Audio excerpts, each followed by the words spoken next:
फिर जब आपने ये डिसाइड किया कि तिहाड़ से निकल कर जाना है अफगानिस्तान, तो भागने की प्लानिंग कैसे बनाई? क्योंकि एशिया की सबसे सख्त जेल माना जाता है तिहाड़ को। सन 2004 में 17 फरवरी को मैं तिहाड़ जेल से एस्केप हुआ। और ये जो एस्केपिंग है तिहाड़ जेल से, ये हमारे देश की सबसे बड़ी एस्केपिंग मानी जाती है। जेल डायरी, जिसमें आपने लिखा है कि पुलिस ने आप पर प्रेशर डालकर आपसे ज़बरदस्ती वो गुनाह कबूल करवाया। जी। सो क्या सच्चाई है इस बात की? तो थाने के अंदर तो शायद वो मुझसे बोलते हैं कि महात्मा गांधी जी को भी तुमने मारा, तो वो भी मुझे शायद मानना पड़ता। ये मेरा चैलेंज है, पूरे देश को चैलेंज है कि कोई ये साबित कर दे कि फूलन ने जो भेमई कांड है उसमें सिर्फ ठाकुरों को मारा है, तो मैं 1 करोड़ रुपए का इनाम दूंगा। तो वो तालिबानी टेररिस्ट थे, वो कहने लगे, हंसने लगे वो मेरी बात सुन के, कहने लगे कि ये आपकी सरकार जो है ना, भारत सरकार कभी नहीं ला सकती, आप तो आलू खाने वाले लोग हो। सिर्फ मनगढ़ंत है, इसमें कोई फैक्ट्स नहीं है। और जो बातें आप बता रहे हैं वो कहीं डॉक्यूमेंटेड हैं, वो क्या साबित हो चुकी हैं कि ऐसा ही था? नकली गाड़ी, नकली पुलिस। हाँ, नकली गाड़ी। और ये मैसेज कैसे पहुंचाया उन तक? इंडिया के जितने भी टेररिस्ट हैं, मैं करीब करीब सभी के साथ रहा हूँ। अभी बात होती है उनमें से किसी से? नेशनल न्यूज़ चैनल था, उसने मुझे तब ऑफर दी कि हम आपको 25 लाख रुपीस देंगे, ये सारी स्टोरी जो है आप हमें दे दो। नमस्कार दोस्तों, द रौनक पॉडकास्ट पे आपका स्वागत है। आज जिन शख्स से हम आपको मिलवाने वाले हैं, उनकी कहानी किसी हिंदी फिल्म से भी ज़्यादा फिल्मी है। कुछ लोगों के लिए ये हीरो हैं, तो कुछ लोग इन्हें विलन मानते हैं। कुछ लोग इन्हें बहादुर मानते हैं, तो कई लोगों को इनकी बहादुरी के किस्से झूठे लगते हैं। बहुत सारे लोग इन्हें पसंद करते हैं, तो बहुत सारे लोग इनसे बात तक नहीं करना चाहते। मगर इतना तो तय है कि आप इन्हें इग्नोर नहीं कर सकते। इसलिए इन पर गौर करने के लिए आज हमने इन्हें अपने स्टूडियो में बुलाया है। शेर सिंह राणा जी, आपका बहुत बहुत स्वागत है। जी, बहुत बहुत धन्यवाद। नमस्ते। कैसे हैं आप? बहुत अच्छा हूँ, और आपसे मिलके और भी बहुत अच्छा हो गया। बहुत बहुत धन्यवाद, thank you very much TRP पे आने के लिए। सबसे पहले बात करते हैं सन 2001 की उस घटना की, जब फूलन देवी जी की हत्या होती है। जी। फिर आपको गिरफ्तार किया जाता है, आपने सरेंडर किया था, राइट? जी। उसके बाद आपने एक आपकी जो बुक आई थी जेल डायरी, जिसमें आपने लिखा है कि पुलिस ने आप पर प्रेशर डालकर आपसे ज़बरदस्ती वो गुनाह कबूल करवाया। जी। सो क्या सच्चाई है इस बात की? देखिए, क्या है कि सन 2001 में जब फूलन देवी की हत्या में मेरा नाम आया, तो मुझे पुलिस ने अरेस्ट किया। और जो कई लोग उस समय के जो टीवी न्यूज़ चैनल्स थे, उसमें ये दिखाते हैं कि भाई मैंने सरेंडर करके और फिर खुद जो है मतलब स्वीकार किया कि भाई मैंने सब किया है, जो कि टीवी चैनल्स पे तब चला भी था। तो सरेंडर नहीं था, वो अरेस्ट था। हाँ, पुलिस ने अरेस्ट किया, और अरेस्ट करके वो जो मुझसे बयान दिलवाया गया, उस समय एक्चुअली मैं पुलिस कस्टडी में था। ठीक है। तो डालनवाला थाना एक देहरादून में पड़ता है, तो उनकी कस्टडी में था, और उस कस्टडी में ही वो मुझसे जैसा उन्होंने बताया तो वैसा मैंने कहा। और क्योंकि ये ट्रायल जो है कोर्ट में ऑलरेडी चल चुका है, तो प्रोसिक्यूशन ने ये विटनेस भी बनाए थे। ठीक है। जो वो रिपोर्टर थे, जो कैमरामैन थे, तो उन्होंने भी ये बात कोर्ट के अंदर जो है स्वीकार की कि ये चीज़ इन्होंने थाने के अंदर बताया। तो थाने के अंदर तो शायद वो मुझसे बोलते कि महात्मा गांधी जी को भी तुमने मारा, तो वो भी मुझे शायद मानना पड़ता। तो उसको कोर्ट ने कोई इसलिए उसका कोई संज्ञान नहीं लिया, कोई दम उसमें माना नहीं। क्योंकि एक बात ये भी कही जाती है कि जिस बिरादरी से आप आते हैं, उस बिरादरी के लोगों की फूलन देवी ने हत्या की थी, तो शायद आपको उससे गुस्सा था और शायद आपको वो बदला लेना था। तो इस पे क्या कहना है आपका? हाँ, देखिए, जो पूरे मीडिया में, पूरे देश में एक गलत बात उन तक पहुंची हुई है, तो आपके चैनल के माध्यम से मैं लोगों में ये जो आपने स्टार्टिंग जब किया, तो आपने कहा कि फूलन देवी ने 20 ठाकुरों को भेमई कांड में मार दिया जी, जिसका बदला लेने के लिए उनकी हत्या हुई जी। तो ये मेरा चैलेंज है, पूरे देश को चैलेंज है कि कोई ये साबित कर दे कि फूलन ने जो भेमई कांड है उसमें सिर्फ ठाकुरों को मारा है, तो मैं 1 करोड़ रुपए का इनाम दूंगा। ये बिल्कुल गलत बात लोगों तक पहुंचाई हुई है देश के मीडिया चैनल्स ने। उस दिन जो भेमई कांड में जो लोग मरे हैं, उसमें सभी लोग ठाकुर नहीं थे। मरने वालों में दलित समाज के व्यक्ति भी हैं, पिछड़े समाज के व्यक्ति भी हैं, मुस्लिम भी हैं, और मैं बाकायदा आपको उनके नाम बता देता हूँ। जो दलित समाज से जो व्यक्ति उसमें मरे हैं उनका नाम है राम अवतार कठेरिया, वो धानक समाज के हैं, एससी समाज से आते हैं। जो पिछड़े समाज के व्यक्ति हैं उनका नाम है तुलसीराम मौर्य, जो कि ओबीसी वर्ग से बिलोंग करते हैं, और जो मुस्लिम है उनका नाम है नज़ीर खान। तो जो मरने वाले हैं वो सभी धर्म और सभी जातियों के लोग हैं। और दूसरा मेरा एक और भी ये चैलेंज है कि ये जो 20 लोग मरे हैं इनमें ना तो कोई डाकू था, ना ही कोई फूलन देवी से के लाइफ से कोई भी उनका कोई मतलब या वास्ता था। ये सब लोग गांव के साधारण और आम लोग थे, और फूलन ने अपना सिर्फ वर्चस्व दिखाने के लिए जो है इन लोगों की हत्या करी।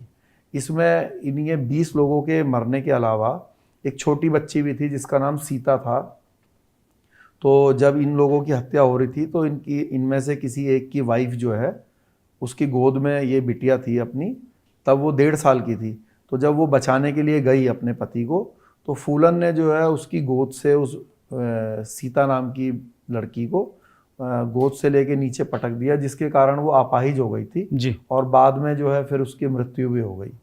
तो ये एक्चुअली क्या है कि जो फिल्म है, जो बैंडिट क्वीन फिल्म है, ये उन्होंने ये सब एक काल्पनिक क्रिएशन किया कि फूलन ने अपने ऊपर हुए अत्याचार का बदला ये लोगों की हत्या करके लिया। दूसरी बात मैं ये भी बोलना चाहता हूँ कि देखिए, एक ये बना हुआ है कि भाई फूलन के साथ बहुत अत्याचार हुआ, तो वो क्या बोला जाता है कि फूलन देवी की छोटी उम्र में शादी हुई। दूसरा ये बोलते हैं कि उनके ज़मीन के ऊपर कब्जा हो गया और उनके अधेड़ पति ने उनके साथ बहुत गलत बर्ताव किया, और ये सब प्रॉब्लम्स को देखते हुए फिर वो डाकू बन गई और डाकू गिरोह उनको उठाकर ले गए।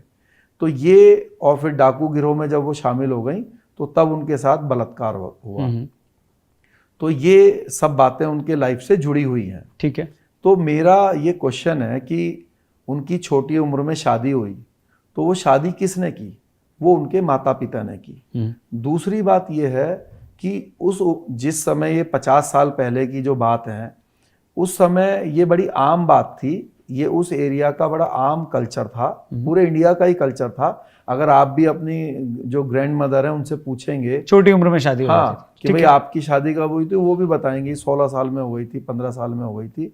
तो ये कोई ऐसा अजूबा नहीं था फूलन के साथ कि भाई छोटी उम्र में शादी हो गई थी, वो तो सबकी होती थी उस समय। दूसरी बात है कि अगर छोटी उम्र में शादी हुई तो वो तो माता पिता ने की ना, फिर वो अधेड़ पति था या पति ने उनके साथ अच्छा बर्ताव नहीं किया तो वो उन्हीं के समाज का था। अगर फूलन उसको सबक सिखाती, उसको मारती, तो फिर एक अच्छी वो मैसेज जाता कि भाई जिसने अत्याचार किया, परेशान किया, उसको सबक सिखाया। फिर उनकी ज़मीन के ऊपर कब्जा हुआ, तो वो जो ज़मीन के ऊपर कब्जा हुआ, वो जो उनके रियल चाचा के बच्चे हैं, मतलब उनके कज़न जो ब्रदर्स हैं, उन लोगों ने ज़मीन पर कब्जा किया, उसमें उनका झगड़ा हुआ, और उस झगड़े में जब फूलन ने अपने भाई का सर फोड़ दिया तो उसके कारण FIR दर्ज हुई और फर्स्ट टाइम वो जेल गई। ठीक है। और जब वो जेल से छूट के आई तो जो एक डकैत गिरोह था उसमें विक्रम मल्ला डाकू था, तो वो भी उन्हीं के समाज का था, और वही जो है उसको घर से उठा के ले गया और फिर अपने गिरोह में शामिल किया। तो इसके बाद तो उनका जो डाकू वाला जीवन था वो स्टार्ट हो गया। तो डाकू वाले जीवन में क्या था कि हर गैंग कुछ महिलाओं को अपने साथ रखता था। किस लिए रखता था? एक तो खाना बनाने के लिए, क्योंकि डाकू गिरोह तो हमेशा जंगलों में रहते थे, तो खाना बनाने के लिए उनको महिलाओं की ज़रूरत पड़ती थी जो हर समय उनके साथ रहें। तो वो इस तरह की महिलाओं को वहाँ पर खोजते रहते थे जिनमें ये इच्छा हो कि भाई डाकू गिरोह के साथ हम रह सकते हैं या रह लें।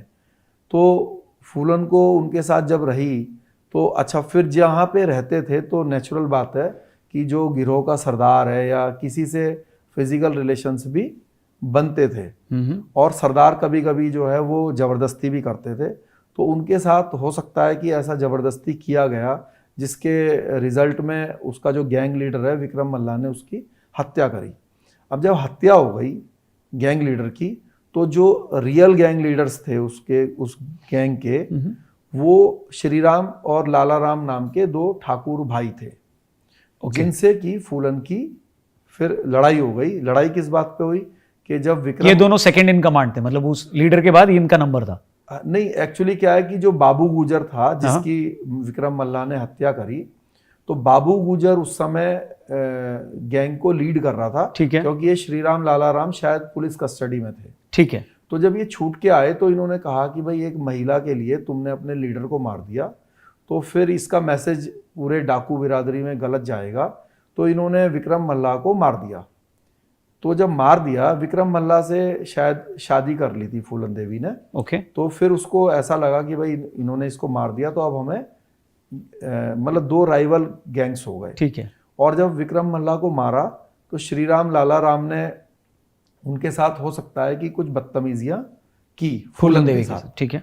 तो मेरा ये कहना है कि अगर श्री राम लाला राम ने उनके साथ कोई बदतमीजी की, मिसहैपनिंग की, तो फूलन को उन दोनों को मारना चाहिए था, उसके गैंग के लोगों को भी मारना चाहिए था।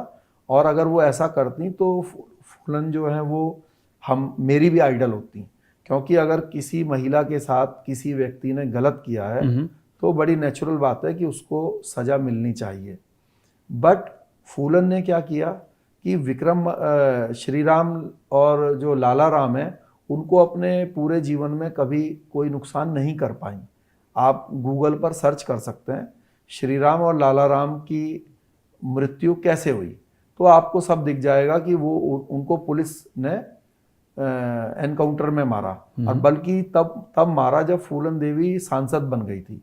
ऐसा नहीं है कि उसी दौरान कुछ फूलन का उसमें वो रहा हो इन्वॉल्वमेंट। ठीक है। तो बहुत सालों के बाद पुलिस ने उनको मारा। तो कहने का मतलब ये है कि फूलन ने जो भेमई कांड में लोगों को मारा, वो सब लोग एक तो बड़े साधारण लोग थे। आप खुद, मैं आपके दर्शकों से पूछता हूं कि 20 लोग मर गए, सामने फूलन का गैंग है, उसमें 50 लोग हो सकते हैं, तो क्या ये संभव है कि 20 लोग मर जाएं और फूलन के गैंग के एक भी व्यक्ति के खरोच भी ना लगे? अगर दो डाकू गिरोह आपस में लड़ाई करेंगे तो क्या ये पॉसिबल है कि 20 लोग मर जाएं? अगर मैं यहाँ पे अकेला हूँ, आप लोग 10 लोग हैं, अगर मुझे हत्या करने के लिए आप मारना शुरू करोगे तो मैं कम से कम धक्का तो दूंगा आपको, खरोच तो मार दूंगा आपके। तो वो 20 लोग मर गए, उधर एक खरोच भी नहीं लगी फूलन के गैंग को, तो क्या वो 20 लोग क्या अपनी राइफल और बंदूक रख के डपलियां बजा रहे थे अगर डाकू थे तो? वो लोग। और फिर दूसरी बात है कि क्या ये पॉसिबल है कि वो 20 के 20 लोग, क्या ये संभव है कि पूरा गिरोह डाकुओं का एक ही गांव का है? अलग अलग गांव के होंगे ना डाकू, जब गिरोह बना रखा है तो वो तो सब एक दूसरे के रिलेटिव थे, एक ही फैमिली मेंबर्स थे गांव के। सभी लोग जो है गांव के किसान और साधारण लोग थे। फूलन ने जब उनकी हत्या करी तो ये आरोप लगाया कि भाई ये लोग उनको हेल्प करते थे। ठीक है। कई लोग ये भी बोलते हैं कि चलो ठीक है वो डाकू नहीं थे बट वो उस गैंग को हेल्प करते थे। तो मैं आपसे ये पूछता हूँ कि सपोज अभी आपका नाम खूब चल रहा है, अभी दाऊद इब्राहिम आपको कॉल करे और कहे कि भाई रौनक भाई 5 करोड़ रुपए पहुंचा दो, तो आप उसकी हेल्प करोगे 5 करोड़ रुपए देकर या डर के मारे दोगे? तो ये तो डर के मारे दोगे ना। तो फिर तो अगर मान लीजिए डाकू, आप किसी और का नाम ले लेते ठीक है। तो अगर मान लीजिए ये जो डाकू गिरोह है, नहीं मैंने एक एग्जांपल नहीं, दिया, फिर भी एग्जांपल भाई डाकू गिरोह जो है, डाकू गिरोह ने मान लीजिए गांव वालों से कहा भाई हमें आप खाना दो, पानी दो, या कोई भी जबरदस्ती कोई चीज मांग रहे हैं तो डर के मारे करेंगे। तो गांव वाले डर के करेंगे ना, हेल्प थोड़ी ना कर रहे हैं, वो उनके साथी थोड़ी ना हो गए। अभी लोग मान लीजिए एक्सटॉर्शन मनी दे देते हैं तो वो उसकी हेल्प थोड़ी ना करते हैं, वो उनके साथी थोड़ी ना होते हैं। ठीक है। वो तो डर होता है। तो उनकी भी यही प्रॉब्लम थी। पर फिल्म में जैसा दिखाया हाँ कि उन पे जो अत्याचार हुआ, फिर उसके बाद वो डाकू बनी, और फिर जब वो डाकू बनी तो उनसे बदला लिया जिन्होंने अत्याचार किया। तो आप कहते हैं ये सिर्फ मनगढ़ंत है, इसमें कोई फैक्ट नहीं है, और जो बातें आप बता रहे हैं वो कहीं डॉक्यूमेंटेड हैं, वो क्या साबित हो चुकी हैं कि ऐसा ही था? देखिए, ये तो जो मैंने आपसे बात बताई, हाँ 20 लोग मरे, वो FIR में उनके नाम लिखे हुए हैं, मरने वालों के नाम लिखे हुए हैं। मैंने आपको, आपके दर्शकों को चैलेंज दे दिया, तो मेरी बात सुनेंगे? 1 करोड़ रुपए कमाने का सबके पास मौका है। मैंने जो आपसे नाम बताए हैं, अगर वो उस भेमई कांड में नहीं मरे हों तो वो 1 करोड़ लेने के हकदार हैं। तो ये तो सब जो डॉक्यूमेंट्स में अवेलेबल हैं, जो मैंने आपसे बात बताई है, जी। और वो लोग कोई भी डाकू नहीं थे, ये बात भी वहाँ के उस इलाके के सब लोग जानते भी हैं। प्लस जो पुलिस के जो डॉक्यूमेंट्स हैं, जो केस के डॉक्यूमेंट्स हैं भेमई कांड के, उसमें भी एकदम स्पष्ट लिखा है कि गांव के साधारण लोग थे, सभी लोग मरने वाले।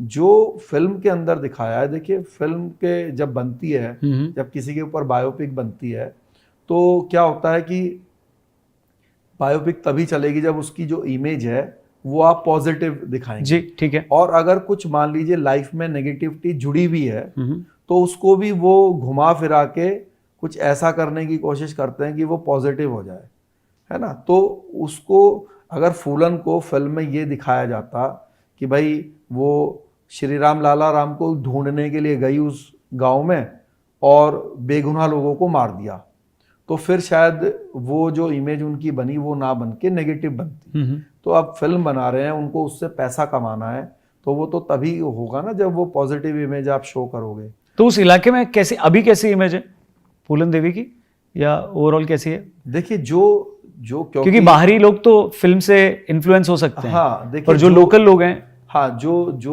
वो जो एरिया है, अगर आप उस जहाँ पे ये भेमई गांव पड़ता है, ये कानपुर देहात में पड़ता है, तो अगर आप उस एरिया में जाएंगे तो जहाँ पर ये कांड हुआ था, जहाँ पे हत्याकांड हुआ था, तो वहाँ तो वो बहुत खराब मानते हैं, क्योंकि भाई उनके फैमिली के लोगों को हत्या हुई है, वो लोग मरे हैं। मैं आपको बता दूं, लास्ट ईयर ये जो मैंने आपसे बताया कि जो तुलसीराम मौर्य हैं या ये जो एससी समाज के हैं राम अवतार कठेरिया, इन सभी लोगों ने और नज़ीर खान ने, इन्होंने अपने अपने जो आयोग हैं, अगर आपको मालूम हो हमारे देश में SC/ST आयोग बना हुआ है, जहाँ पर कोई भी जो हमारे दलित समाज का भाई है, अगर उसके साथ कुछ गलत होता है तो वो उस आयोग में हेल्प मांग सकता है। ठीक है। तो और ऐसे ही पिछड़ा आयोग है और ऐसे ही अल्पसंख्यक आयोग है। तो इन सभी लोगों ने इन आयोगों में, अपने आयोगों में एप्लीकेशन मूव की थी कि भाई 41 ईयर्स हो गया है और फूलन ने ऐसे ऐसे हमारे फैमिली के मेंबर्स की हत्या करी, तो 41 साल से हमें कोर्ट से कोई न्याय नहीं मिला और किसी भी तरह का हमारे को जो है मुआवजा नहीं मिला। तो एक एक सिलाई मशीन, तब जब ये लोग मरे थे तो इनके फैमिली मेंबर्स को सरकार ने सिलाई मशीन दी थी एक। तो उन्होंने कहा कि जो पिछड़े समाज के लोग थे, मतलब हाँ, जो ये दलित था, पिछड़े थे, मुस्लिम था, इनके जो परिवार के लोग थे, तो इन लोगों को सिलाई मशीन दी थी एक एक।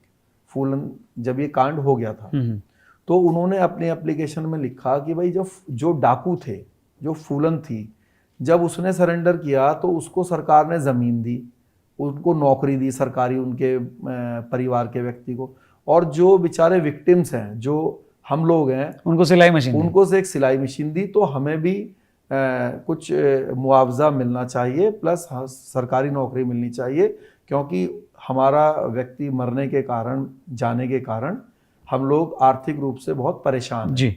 तो उसमें गवर्नमेंट ने कुछ किया कि नहीं किया मुझे मालूम नहीं है, बट ये सभी न्यूज़पेपर्स में और कुछ टीवी चैनल्स में ये न्यूज़ लास्ट ईयर आई थी। सो बैंडिट क्वीन की जो इमेज है उनकी, वो सिर्फ फिल्म के वजह से या मीडिया के सच न दिखाने की वजह से बनी है, आप कहते हैं? नहीं, देखो बैंडिट तो वो थी भाई, वो डाकू गिरोह में थी। आप क्या सोचते हैं कि, आप मुझे ये बताइए कि भेमई कांड में 20 लोग मरे, तो ऐसे तो पता नहीं कितने उन्होंने कांड किए हुए हैं। जब वो डेकॉइट थी तभी तो उनके ऊपर जो है 64 केसेस थे, हर केस में 2 लोग 4 लोग मरे हुए हैं, पता नहीं कितने 100 लोगों को मारा हुआ था जी। तो चलो भेमई कांड तो उन्होंने, अगर मैं आपका भी तर्क मान लूँ, इसलिए कर दिया चलो आपके हिसाब से कि भाई उनके साथ अत्याचार हुए, और जो उसके अलावा जो 2 आदमी, 4 आदमी, 10 आदमी मरे हुए हैं अलग अलग, जो डेकॉइटी करी उन लोगों ने, तो उसमें भी तो बेगुनाह लोग मरे हुए हैं, कई 100 लोग मरे हुए हैं, है ना। तो वो तो फिर मुलायम सिंह यादव जी ने उनके जब केसेस हैं तो वो वापस लिए तब, वरना केस तो थे ही उनके ऊपर बहुत सारे, और सभी डेकॉइटी में जो है मर्डर थे। तिहाड़ में आते हैं फिर जी।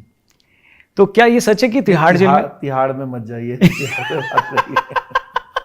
शेर सिंह जी, क्या ये सच है कि जब आप तिहाड़ में बंद थे उसी दौरान आपको ये ख्याल आया कि मुझे अफगानिस्तान जाकर पृथ्वीराज चौहान की अस्थियां लानी है? अचानक ये ख्याल क्यों आया, पहला सवाल।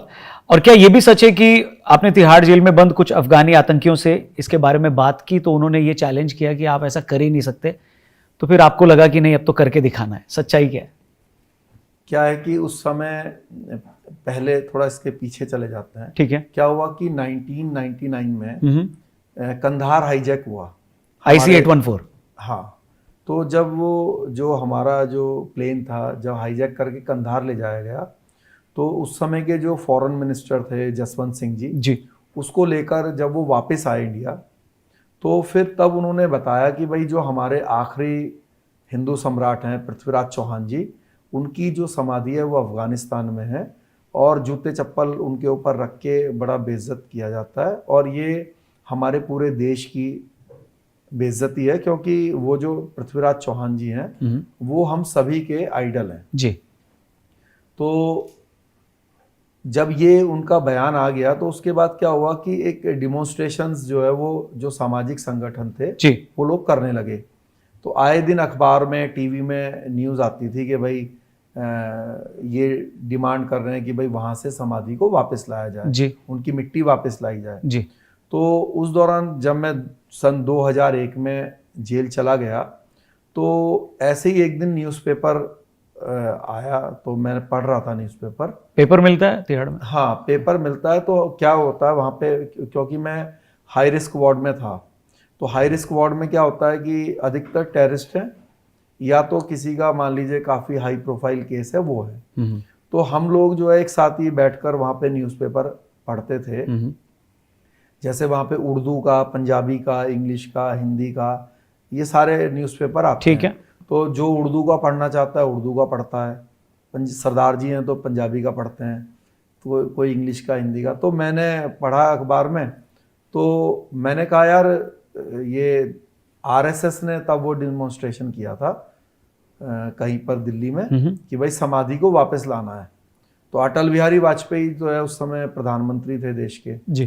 तो अटल जी ने भी एक बार लोकसभा के अंदर इस बात का जिक्र किया था कि जब वो विदेश मंत्री थे तो उन्होंने इच्छा जाहिर की थी वहाँ पे समाधि के पास जाने के, बट वहाँ की सरकार ने उनको अलाउड नहीं किया था। ठीक है। तो ये बात उन्होंने पार्लियामेंट में एक बार रखी थी। तो तब मैंने जब वो न्यूज़ में पढ़ा कि आरएसएस वाले डिमॉन्स्ट्रेशन कर रहे हैं, डिमांड कर रहे हैं, तो मैंने कहा कि भाई अब तो भारत सरकार इसको वापस ले आएगी, क्योंकि अटल जी की भी ऐसी इच्छा है और आरएसएस भी उसी का विंग है, तो वो लोगों की भी इच्छा है, तो ये अब भारत सरकार इसको वापस लाएगी। ठीक है। तो मेरे साथ दो टेररिस्ट थे उस समय, गयूर खान और ताज़ा खान। तो वो तालिबानी टेररिस्ट थे, वो कहने लगे, हंसने लगे वो मेरी बात सुन के, कहने लगे कि ये आपकी सरकार जो है ना, भारत सरकार कभी नहीं ला सकती और आप तो आलू खाने वाले लोग हो, ये तो हम ही हैं जो अफ़गानिस्तान से आके यहाँ पे कुछ भी कर सकते हैं। तो मैंने कहा कि भाई अगर भारत सरकार नहीं करेगी तो मैं जाऊँगा। तो वो और हंसने लगे, कहने लगे कि हमारे इतने बड़े संगठन हैं, हम लोग तिहाड़ जेल से नहीं निकल पा रहे हैं, तो पहले आप वहाँ जाना तो बहुत दूर की बात है, पहले आप तिहाड़ से निकल के दिखा दो। तो मैंने कहा चलो तिहाड़ से भी निकलेंगे और वहाँ भी जाएंगे। तो फिर ये मुंह से निकल तो गया, लेकिन क्या है जेल में आप क्या ऐसे ही कुछ नहीं बोल सकते, क्योंकि फिर आपकी मजाक वहाँ पे खूब मनाई जाएगी। क्योंकि ऐसा नहीं है कि आपने बोल दिया और फिर अगले दिन उसको मिले नहीं और अपना मोबाइल जो है बंद कर दिया। वहाँ तो सुबह उसी का चेहरा देखना है जी। और एक दो दिन नहीं देखना, 10-10 साल से, 20-20 साल से लोग वहीं पर ही बंद हैं। तो अब अगले दिन जब उठे तो उन्होंने कहा हाँ भाई राणा जी तिहाड़ से कब जा रहे हो। तो अब क्या है कि फिर मैंने एक माइंड मेकअप करना शुरू किया। पहले तो ईगो पे ले लिया आपने, फिर माइंड मेकअप किया? हाँ, मतलब पहले तो ईश्वर ने मेरे जबान से वो निकलवा दिया। ठीक है। एक्चुअली मैं आपको बताऊं, रियलिटी ये है कि मेरी तो कोई हैसियत नहीं है, ना मैं कोई उतना बुद्धिमान हूँ, ना ही कोई मेरे बस का था कि मैं तिहाड़ से निकल जाता। मैं अभी भी जब दिल्ली में घूमता हूँ, तिहाड़ के बाउंड्री वॉल के बाहर से जब कभी इधर उधर जाता हूँ तो मैं खुद अपने से ही क्वेश्चन करता हूँ कि यार शेर सिंह तू यहाँ से निकल कैसे गया। तो मुझे खुद ही नहीं मालूम है कि कैसे मैं वहाँ से निकल गया। तो क्योंकि वो जो सर्वशक्तिमान है उसने ये करवाना था, ईश्वर ने, तो पहले मेरे मुंह से ऐसा निकला और फिर इस तरह के प्लानिंग माइंड में वो डालते चले गए कि वो चीज़ सन 2004 में 17 फरवरी को मैं तिहाड़ जेल से एस्केप हुआ। और ये जो एस्केपिंग है तिहाड़ जेल से, ये हमारे देश की सबसे बड़ी एस्केपिंग मानी जाती है। क्योंकि क्या है कि ये जो इससे पहले भी तिहाड़ से एक बार एस्केपिंग हुई है चार्ल्स शोभराज की, बट उस एस्केपिंग में क्या है कि धोखेबाजी थी। जैसे कि वो क्या है, कैदी था तो वो डीओडी में काम करता था, ठीक है, जैसे कि कैदी लोग करते हैं। हाँ हाँ। तो जैसे कई सालों से वो वहाँ पे काम कर रहा था, तो उसने जो है अपना विश्वास जीत लिया और उसने कहा कि भाई एक जन्मदिन है आज किसी साथी का, तो बाहर से जो है खाने पीने की चीज़ें ले आओ। तो जो जेल के सिपाही वगैरह थे उन्होंने ला के दे दी। तो जेल का जो हॉस्पिटल है उस हॉस्पिटल से उन्होंने नींद की गोलियां काफ़ी सारी इकट्ठी की हुई थी, तो वो पीस के उन्होंने उस खाने में जो केक या जो चीज़ें थी उसमें मिला दी। और मिलाने के बाद जो है वो जेल में जो स्टाफ होता है जो ड्यूटी के अंदर बाहरी की तरफ, तो उनको वो खा लिया उन्होंने उसके विश्वास में, तो वो सब नींद में चले गए। तो चार्ल्स शोभराज और जो उसके कुछ साथी थे वो लोग जेल से बाहर चले गए। ये कब की बात है? ये तो 80s की बात है, तब शायद किरण बेदी शायद तब डीजी थी मुझे लगता है। ठीक है। फिर क्या है कि और जो मेरी जो एस्केपिंग है मैं उस पे आऊंगा, हाँ, लेकिन उससे पहले बहुत कम लोग हैं जो अपनी लाइफ में ये बोलते हैं कि 2 टेररिस्ट के साथ मैं रहता था। तो जिन 2 टेररिस्ट के साथ आप रहते थे वो आजकल कहाँ हैं? जब अब तो वो शायद छूट गए हों, वापस उनको उनके देश में भेज दिया हो। अच्छा। और मैं 2 टेररिस्ट के साथ नहीं रहता था। हाँ। इंडिया के जितने भी टेररिस्ट हैं मैं करीब करीब सभी के साथ रहा हूँ। अभी बात होती है उनमें से किसी से? नहीं, बात नहीं होती। वो अपना वो उनमें कई लोग तो अभी जेल में ही हैं और कई लोग जैसे कि जो छूटे हैं उनमें से किसी से कांटेक्ट होता है आपका? नहीं, कांटेक्ट में तो कोई नहीं है। एक्चुअली क्या है कि मतलब कोई ऐसा व्हाट्सएप ग्रुप बन गया हो जहाँ सारे लोग? नहीं, ये तो तिहाड़ 2001 नहीं ग्रुप क्या है कि देखो, जो मेरे साथ जो ये पार्लियामेंट अटैक में थे गिलानी जी, हाँ, ये तो प्रोफेसर ही हैं दिल्ली में, तो ये मेरे साथ थे। बल्कि एक बार तो इनके ऊपर एक अटैक हुआ था, तब मैंने ही बचाया इनको, बल्कि और इन्होंने एक किताब लिखी हुई है उसमें लिखा हुआ है ये बात। अच्छा। कि ऐसे ऐसे इन्होंने मेरे को बचाया। मतलब तो कौन कौन से ऐसे लोग थे, खतरनाक लोग, जिनके साथ आप थे उस टाइम पे जेल में, और कितना समय था आपको तिहाड़ में लगा था? 2001 से 2004? 2004 में तो मैं एस्केप हो गया। हाँ, तो 1 से 4। बट 2006 में मैं दोबारा वापस आया। ठीक है ना। तो पूरे जेल के समय में आप किन किन लोगों के साथ जेल में रहे? देखिए, मैं तो मतलब टेररिस्टों की बात कर रहे हैं। हाँ, कोई भी ऐसे नाम जिनको दुनिया जानती है या फिर जिनका कोई जैसे अफजल है, अफजल गुरु, ठीक है ना। और आपका ये है जो बेअंत सिंह हत्याकांड में थे, ठीक है ना, सरदार जी अपने। और जो है बहुत सारे टेररिस्ट थे, मतलब कश्मीर के बहुत सारे टेररिस्ट थे जिन्होंने बहुत सारे ब्लास्ट, उनके ऊपर मतलब आरोप था। तो कई लोगों को कन्विक्शन हुई, कई लोग एक्यूटल हुए। मेरे सामने कई लोग छूट के गए। ये गिलानी जी मेरे सामने ही छूट के गए और मेरे सामने ही जेल आए थे पार्लियामेंट अटैक में सन 2001 में। तो कई लोग रहे, मतलब जितने भी टेररिस्ट हैं, मतलब 2001 से और 2016 तक जो भी व्यक्ति, ये था इंडियन मुजाहिदीन का, ये अपना क्या नाम है इसका, वो जो IM का हेड था, बल्कि उसको जो है मतलब एक थप्पड़ भी लगा दिया था मैंने, तो वो उसमें केस में मतलब वो हो गया था हमारा। आपको, आप जब फर्स्ट टाइम गए जेल में तो ऐसा कैसे हुआ आपका वेलकम वहाँ पे? मतलब क्योंकि क्या होता है, कोई ऐसे जाता है, क्योंकि आपने एक तरफ कहा है कि आपने डिनाई किया है कि वो हत्याकांड में आप शामिल नहीं थे, लेकिन फिर जब आप जेल जाते हैं तो लोग कैसे क्या देखते हुआ हैं? कि मैं जिस दिन मैं गया जेल, जो फर्स्ट डे था मेरा, तो अधिकतर जो है शाम को ही एंट्री होती है जेल के अंदर। ठीक है, कोई कारण उसका? बस कारण क्या, एक्चुअली क्या है, जब पुलिस जो है वो आफ्टर लंच जो है उसको कोर्ट में पेश करेगी, तो 3 बजे के आसपास पेश करेगी, फिर कागज़ की लिखा पढ़ी होगी, मतलब 5 बज जाते हैं, ठीक है। 4-5, फिर वो जेल तक जाने में मतलब शाम के 6-7 बज जाते हैं। ठीक है। तो शाम को ही फिर अधिकतर जो है वो जेल में एंट्री होती है नए लोगों की। तो जेल का सिस्टम तब अभी भी उससे मिलता जुलता ही है।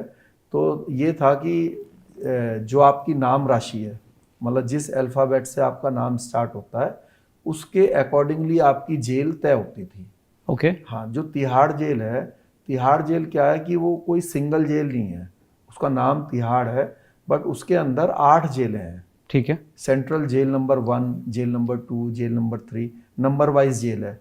तो जो एस राशि के लोग हैं, जो कि मेरा नाम शेर सिंह राणा है, तो उनके लिए जेल नंबर 1 थी, सेंट्रल जेल नंबर 1। तो उसी में मैं गया था। तो उसकी जो हाई सिक्योरिटी वार्ड है, तो उसमें जो है फर्स्ट डे ही उन्होंने मुझे उसमें शिफ्ट कर दिया था। ठीक है। तो अब क्या है कि क्योंकि मैं 14 दिन के रिमांड से वहाँ गया था, तो कपड़े वगैरह पूरे गंदे हो गए थे, क्योंकि वहाँ पे तो आपको नहाने का या किसी तरह का कोई सहूलियत मिलेगी नहीं रिमांड के दौरान। तो जब मैं वहाँ पे पहुँचा, तो नेक्स्ट डे जो है, अब जब तक आपके घर के लोग या कोई रिलेटिव या कोई भी मिलने के लिए नहीं आएगा, तो आपके पास जो है कुछ होगा नहीं। ठीक है। तो अब नेक्स्ट डे, अच्छा मैं चाय नहीं पीता, मैंने लाइफ में कभी चाय नहीं पी। तो क्या हुआ कि सुबह सुबह 6 बजे जेल में चाय और 2 ब्रेड पीस मिलते हैं। तो जब फर्स्ट डे में उठा, तो एक जो पूरा ब्लॉक था उसमें एक ही बंदा था। मेरी सेफ्टी के लिए उन्होंने पूरे ब्लॉक में अकेले मुझे रखा था, और एक और था उसमें पहले, क्योंकि हाई प्रोफाइल केस में आप थे हाँ, इसलिए। हाई प्रोफाइल केस था। तो फिर सुबह सुबह जब मैं उठा, तो वो आया मेरे पास, कहने लगा कि चाय पी लीजिए। मैंने कहा भाई चाय तो नहीं मैं पीता। तो कहने लगा कि नहीं नहीं पी लो, फिर कुछ मिलेगा नहीं, फिर खाना ही मिलेगा सीधा दिन में। तो मैंने कहा भाई वो ठीक है, बट मैं तो कभी चाय नहीं पी लाइफ में। तो उसने कहा राणा जी, अगर नहीं पी तो अपनी आदत को बदल लो। तो कहने लगे कि यहाँ पे जो लोग आते हैं वो सब आपके तरह ही होते हैं, और शुरू में चाय नहीं पीते, लेकिन थोड़े दिन के बाद जो है वो यहाँ पर चरस भी पीते हुए पीने लगते हैं जी। तो मैंने कहा चलो भाई, अगर ऐसा टाइम आएगा तो तब देखेंगे, बट आज तो मैं कंट्रोल कर ही सकता हूँ एटलीस्ट, तो अभी तो नहीं मैं पीऊँगा। तो फिर मैं इतने साल जेल में रहा, तो हमने कभी नहीं पी चाय, कभी नहीं पी? नहीं, मैंने आज भी नहीं पी, बाहर आने के बाद भी नहीं पी, लाइफ में नहीं पी कभी। पर जब कोई नया कैदी आता है तो बाकी कैदी उसको परेशान करते हैं, फिल्मों में कैसे दिखाया जाता है, तो वैसा भी आपके साथ भी हुआ था क्या, कैसे? देखो ऐसा होता भी है और ऐसा सबके साथ नहीं होता, तो मेरे साथ नहीं हुआ। मतलब ऐसा मैं नहीं कहूँगा कि क्या कारण ऐसा था कि एक बड़े केस में आप आए हो तो लोग डर भी रहे हैं आपसे, ऐसा भी था क्या? थोड़ा थोड़ा ऐसा भी होता है। और क्या होता है कि जेल में भी ग्रुप्स हैं, है ना, जेल में भी विचारधारा है। जैसे कि हाई रिस्क वार्ड है, उसके अंदर 3 वैरायटीज़ आपको मिलेंगी। ठीक है। एक तो होंगे जो टेररिस्ट एक्टिविटी केसेस में होंगे, तो उनका सबका अपना ग्रुप है एक, है ना। और फिर उस टेररिस्ट एक्टिविटी ग्रुप में भी अलग अलग लोग हैं। मान लीजिए कोई कश्मीरी आतंकवादी है, कोई जैसे अभी इंडियन मुजाहिदीन का चला था, तो वो लड़के अधिकतर उसमें जो है IM वाले बिहार के और अपना ये महाराष्ट्र के और केरला साइड के लड़के थे। तो मान लीजिए अब उनके ग्रुप का कोई बंदा आया तो वो उसको अपने साथ ले लेंगे। और एक जो है जो थोड़े मतलब माफिया टाइप के लोग हैं, वो लोग भी रहते हैं, तो उनके ग्रुप का या उनके कोई पक्ष के ग्रुप का बंदा आया तो वो उसको अपने साथ रख लेते हैं। अब क्या है कि मैं एकदम न्यूट्रल पर्सन था, ना मेरा किसी माफिया से मतलब, ना मेरा किसी टेररिस्ट व्यक्ति से मतलब। तो मुझे, क्योंकि मेरा किसी से कोई मतलब नहीं था, तो मुझे ऐसा किसी ने परेशान भी नहीं किया। और फिर थोड़े दिन के बाद तो सब, क्योंकि एक साथ ही बैठते हैं खाते हैं, तो फिर जो है कोई मतलब इस तरह की बात रहती नहीं है आपस में। जी। फिर जब आपने ये डिसाइड किया कि तिहाड़ से निकल कर जाना है अफगानिस्तान, तो भागने की प्लानिंग कैसे बनाई? क्योंकि एशिया की सबसे सख्त जेल माना जाता है तिहाड़ को, कि आज तक शायद 2-3 लोग ही तिहाड़ को चकमा नहीं, देकर भागे। हुए। 2 ही लोग। हाँ, एक चार्ल्स शोबराज की बात हाँ, आपने की, हाँ, और दूसरे आप। हाँ। तो ये कैसे, क्या प्लानिंग थी और क्या हुआ था, ये जरा बताइए। देखो, मैंने आपसे पहले ही बताया कि मेरी तो कोई इसमें हैसियत नहीं है, ये ईश्वर की इच्छा थी। मुझे खुद आज तक समझ में नहीं आया कि वो जो हालात थे वो खुद ब खुद वैसे बनते चले गए। क्या है कि जैसे दिमाग में कुछ प्लानिंग्स आई तो वो क्या एग्जीक्यूट नहीं हो पाई। क्या क्या सोचा था आपने? जैसे मैं पहले मैंने सोचा बाय फोर्स भागता हूँ, तो लेकिन क्या है कि मेरे साथ अब तब मेरे इतनी समझ नहीं थी, हम ऐसे ओपनली डिस्कशन कर लेते थे। तो मेरे को याद है कि डी कंपनी का एक बंदा था, तारिक नाम था उसका, वो भी था मेरे साथ ही। और एक जो है, एक और दूसरा गैंग है, बबलू श्रीवास्तव, उसका एक बंदा था। तो वो मुंबई जाता था कोर्ट डेट पर। ये बबलू श्रीवास्तव के गैंग का व्यक्ति जो है लखनऊ जाता था और मैं हरिद्वार जाता था। तो वो लोग भी भागना चाहते थे, तो वो हम लोग बोलते थे भाई आज भाग जाएंगे, आज भाग जाएंगे ऐसे। अच्छा। तो क्या हुआ कि जैसे हम कहते थे भाई आज तो चला जाएंगे हम, तो क्या हुआ कि किसी ने मेरी शिकायत कर दी। तो बाद में मुझे किसी ने बताया कि भाई आपके लिए एक लेटर डीजी को लिखा है कि भाई ये जो है भागेगा, ये स्केप होएगा जेल से। तो क्या है कि मेरी जो सिक्योरिटी थी वो क्या है ट्रिपल कर दी। अच्छा। तो वो जो प्लानिंग थी बाय फोर्स भागने की वो फेल हो गई। ठीक है। क्योंकि इतनी सारे पुलिस वाले जाने लगे, और फिर क्या है मेरे को पर्सनल वैन कर दी उन्होंने, जो पुलिस की वैन होती है ना, तो वो एक तरीके से पिंजरा होता है, कभी अंदर से भगवान आपको ना दिखाए। वो क्या होता है, अंदर ही लॉकअप होता है, जो आप देखते हो ना सड़क पे भी देखते हो कभी कभी, जो जेल वैन होती है। ठीक है। जेल वैन क्या होती है, अंदर जो है एक पिंजरा होता है, जैसे जानवरों को बंद करते हैं ना, तो ऐसे ही जो है एक्यूज्ड को उस पिंजरे के अंदर बंद करके लॉक कर देते हैं। ठीक है। तो वो मतलब गाड़ी को आप ऐसे भी छोड़ दोगे तब भी उस गाड़ी से कोई निकल नहीं सकता। और फिर आपके साथ मेरी जो सिक्योरिटी थी उसमें 14 पुलिस वाले उन्होंने लगा दिए।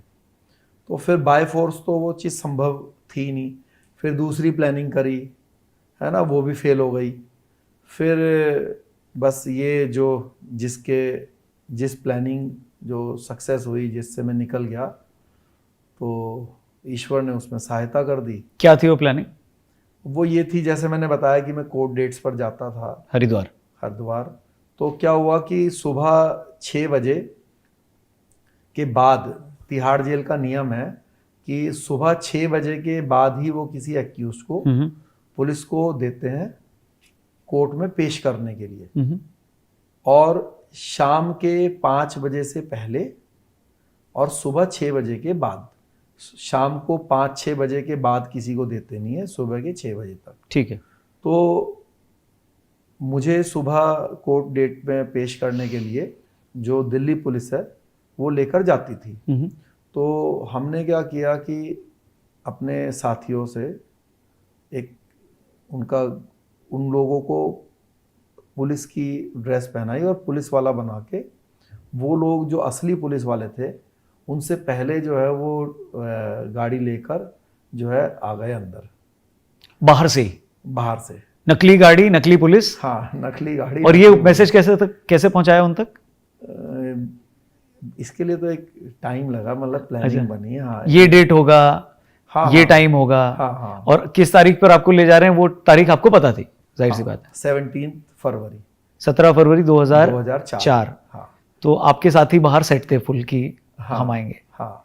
तो वैन बाहर से ही आती है लेने या अंदर कहीं? नहीं, ये जो है इसमें तिहाड़ का तो हर जेल का सिस्टम है, जो जैसे यहाँ पर विकासपुरी पुलिस लाइन है, ठीक है, तो वहां से पूरे तिहाड़ के जितने भी लोगों को पेश करना है उसके लिए वहां से ही गारद जाती है। अच्छा। वहीं से ड्यूटी लगती है। ये किसने पता लगाया? नहीं, ये तो सभी को पता है। सभी। हाँ, क्या है कि इसके लिए पूरी बटालियन है।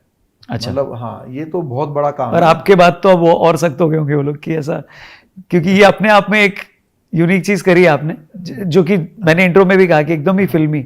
तो कितने बजे आ गए वो लोग उनसे पहले, असली पुलिस वालों से पहले? क्या हुआ कि जो असली पुलिस वाले हैं उनका जो टाइमिंग रहता है वो अप्रॉक्सीमेटली 6:15 से और 6:45 तक वो लोग आते थे, ठीक है, जो असली वाले हैं। ठीक है, मतलब अधिकतर आते थे 6:30 से 6:45 तक। ठीक है, तो मैंने अपने बंदों से कहा कि आप आना 6:15 से 6:30 के बीच में। जल्दी भी मत आ जाना कि शक हो जाए। हाँ, उससे पहले तो वो देंगे भी नहीं।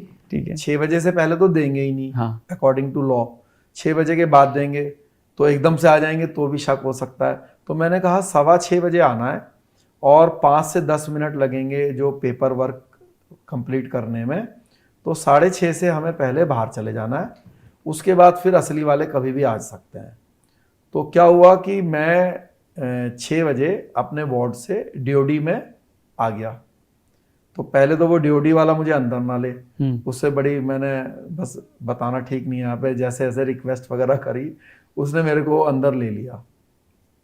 अब क्या है कि घड़ी की तरफ मेरी निगाह। डीओडी का क्या है, फुल फॉर्म क्या है सर? डीओडी एक्चुअली क्या है कि जो आप किसी भी जेल का जो फ्रंट पोर्शन देखते हो ना, जहाँ पे सुपरिटेंडेंट या जेल ऑफिसर्स बैठते हैं, ठीक है, तो क्या होता है जेल में जो है 2 गेट्स होते हैं। ठीक है, एक तो फ्रंट जो आपको दिखता है, और जैसे कि करीब 50 फुट का वो हॉल टाइप का होता है, और फिर दूसरा गेट होता है ठीक है, जो कि जेल के अंदर खुलता है। ठीक है। तो जब बीच में एक लंबा गैप होता है। हाँ, वो एक 50 बार गया हूं मैं तिहाड़, हाँ, क्रिकेट मैच खेलने। बस बस बस हाँ। वो जो 50x50 का वो जो एक एरिया होता है ना, हाँ, जो एक हॉल टाइप का है, और फिर दोनों तरफ जो है वो ऑफिसर्स के रूम होते हैं जी, सुपरिटेंडेंट के, डिप्टी सुपरिटेंडेंट के, और भी जहाँ पे जो उनका ऑफिशियल वर्क होएगा। तो ये जो 50x50 का एरिया है, इसमें क्या है कि आप फर्स्ट गेट से एंट्री करें तो पुलिस आपको वहीं पर ही जेल वालों को सुपुर्द करेगी। ठीक है। जेल वालों को सुपुर्द करके पुलिस वाला बाहर चला जाएगा और जेल वाले अंदर ले जेल जाएंगे। वाले उसको अंदर छोड़ देंगे, मतलब अंदर लेकर जाएंगे दूसरे गेट पर। तो ये जो दरबान होता है, उस एक ही व्यक्ति के पास दोनों तालों की चाबी होती है। कभी भी एक बारी में दोनों ताले नहीं खुल सकते। क्या डिटेलिंग है मतलब। हाँ, तो मतलब ये डिटेलिंग में कितना समय लगा आपको? नहीं, ये तो सभी को पता होता है जो वहां रहे हैं इतना समय। अच्छा, ठीक और फिर ये निगाह की बात होती है। मैंने किरण बेदी मैडम का इंटरव्यू देखा था जब मैं एस्केप हुआ था, तो उन्होंने कहा कि भाई ये जो जिस डीजी वही थी उस समय? नहीं, वो नहीं थी, वो नहीं थी। तब तो अग्रवाल जी थे। और गुप्ता जी तब भी थे कि पीआरओ? हाँ, गुप्ता जी पीआरओ थे। पीआरओ थे ना, हाँ, क्योंकि वो तो जन्मजात पीआरओ हैं वहाँ के। अब तो तो जैसा कि मैंने बताया, मैं भी एक बार तिहाड़ गया हूँ। हाँ हाँ अच्छे कॉज के लिए गया हूँ। हाँ हाँ तो कैदी 11 उनकी एक क्रिकेट टीम थी। हाँ, तो बिल्कुल। गुप्ता जी से मेरी रेडियो पे बात हुई, तो हाँ, गुप्ता जी ने कहा कि रौनक क्रिकेट का बहुत बात करते हो, हमारे प्लेयर से भिड़ो। तो मैंने बोला आपके कौन से प्लेयर? तो उन्होंने कहा तिहाड़ में हमारी तिहाड़ 11 है, हाँ हाँ, क्रिकेट खेलते हैं। क्रिकेट बना। तो मैंने बोला अच्छा। हाँ। तो फिर मैंने बाहर से 11 लोगों की टीम बनाई, सबको तिहाड़ में ले गया, क्रिकेट खेला, और फिर वहां पे खाना भी खाया। उन्होंने कहा एक बार जन्म में जेल का अगर आप खाना खा लेते हो तो फिर आपको दोबारा खाना नहीं पड़ता है। तो ये जिंक्स भी ब्रेक कर लेते, और उस टाइम वो ठप्पा लगाते थे कि जो बाहर से आ रहा है हाँ, उसको वही वो अभी भी है। अभी सारा रूल वही है। हाँ, ये वाला रूल्स तो पहले सब मतलब अभी भी है। क्या है कि जब उस फर्स्ट गेट से आप एंटर करोगे तो स्टैंप तो आपके इसलिए लगाई कि भाई जिससे एक अलग पहचान रहे कि भाई आप जो है अक्यूज नहीं हो। अक्यूज नहीं हो। हाँ, तो फिर आपने देखा होगा फिर दूसरा गेट खुला होगा। करेक्ट। फिर जब दूसरा गेट खुल के अंदर जाएंगे तो तब तो बहुत बड़ा ग्राउंड और बहुत सारी है ना, फिर बहुत सारे कमरे, बिल्डिंग्स। हाँ, सही बात है ना। तो ये जो डीओडी है, हाँ, इस डीओडी में सिर्फ वही व्यक्ति आएगा, वही कैदी या वही एक्यूज आएगा जो या तो वहां पर काम करता है या फिर उसकी कोर्ट डेट है। तो अदरवाइज उसका वहां पे कोई आने का मतलब नहीं है, वो फिर अपने बैरिक में या सेल में अंदर रहेगा। ठीक है। तो क्योंकि कोर्ट डेट थी मेरी तो मैं आ गया। तो हमेशा आप देखना डीओडी में जो है एक बड़ी घड़ी लगी रहती है, जहां पे जो फर्स्ट गेट है ठीक उसके ऊपर। तो मैं घड़ी को देख रहा था, तो 6:15 बजे, 6:30 बजे, 6:35 हुआ। पहले मैं भगवान से प्रार्थना कर रहा था, जल्दी आओ जल्दी आओ, 6:15 बजे जल्दी आओ, 6:30 बज गए जल्दी आओ। जैसे ही 6:45 बजे मत आओ, तो मैंने कहा भगवान मत आओ मत भेजो मत भेजो, क्योंकि किसी भी समय असली वाले भी दोनों एक साथ आ जाएंगे। आने वाले थे। हाँ।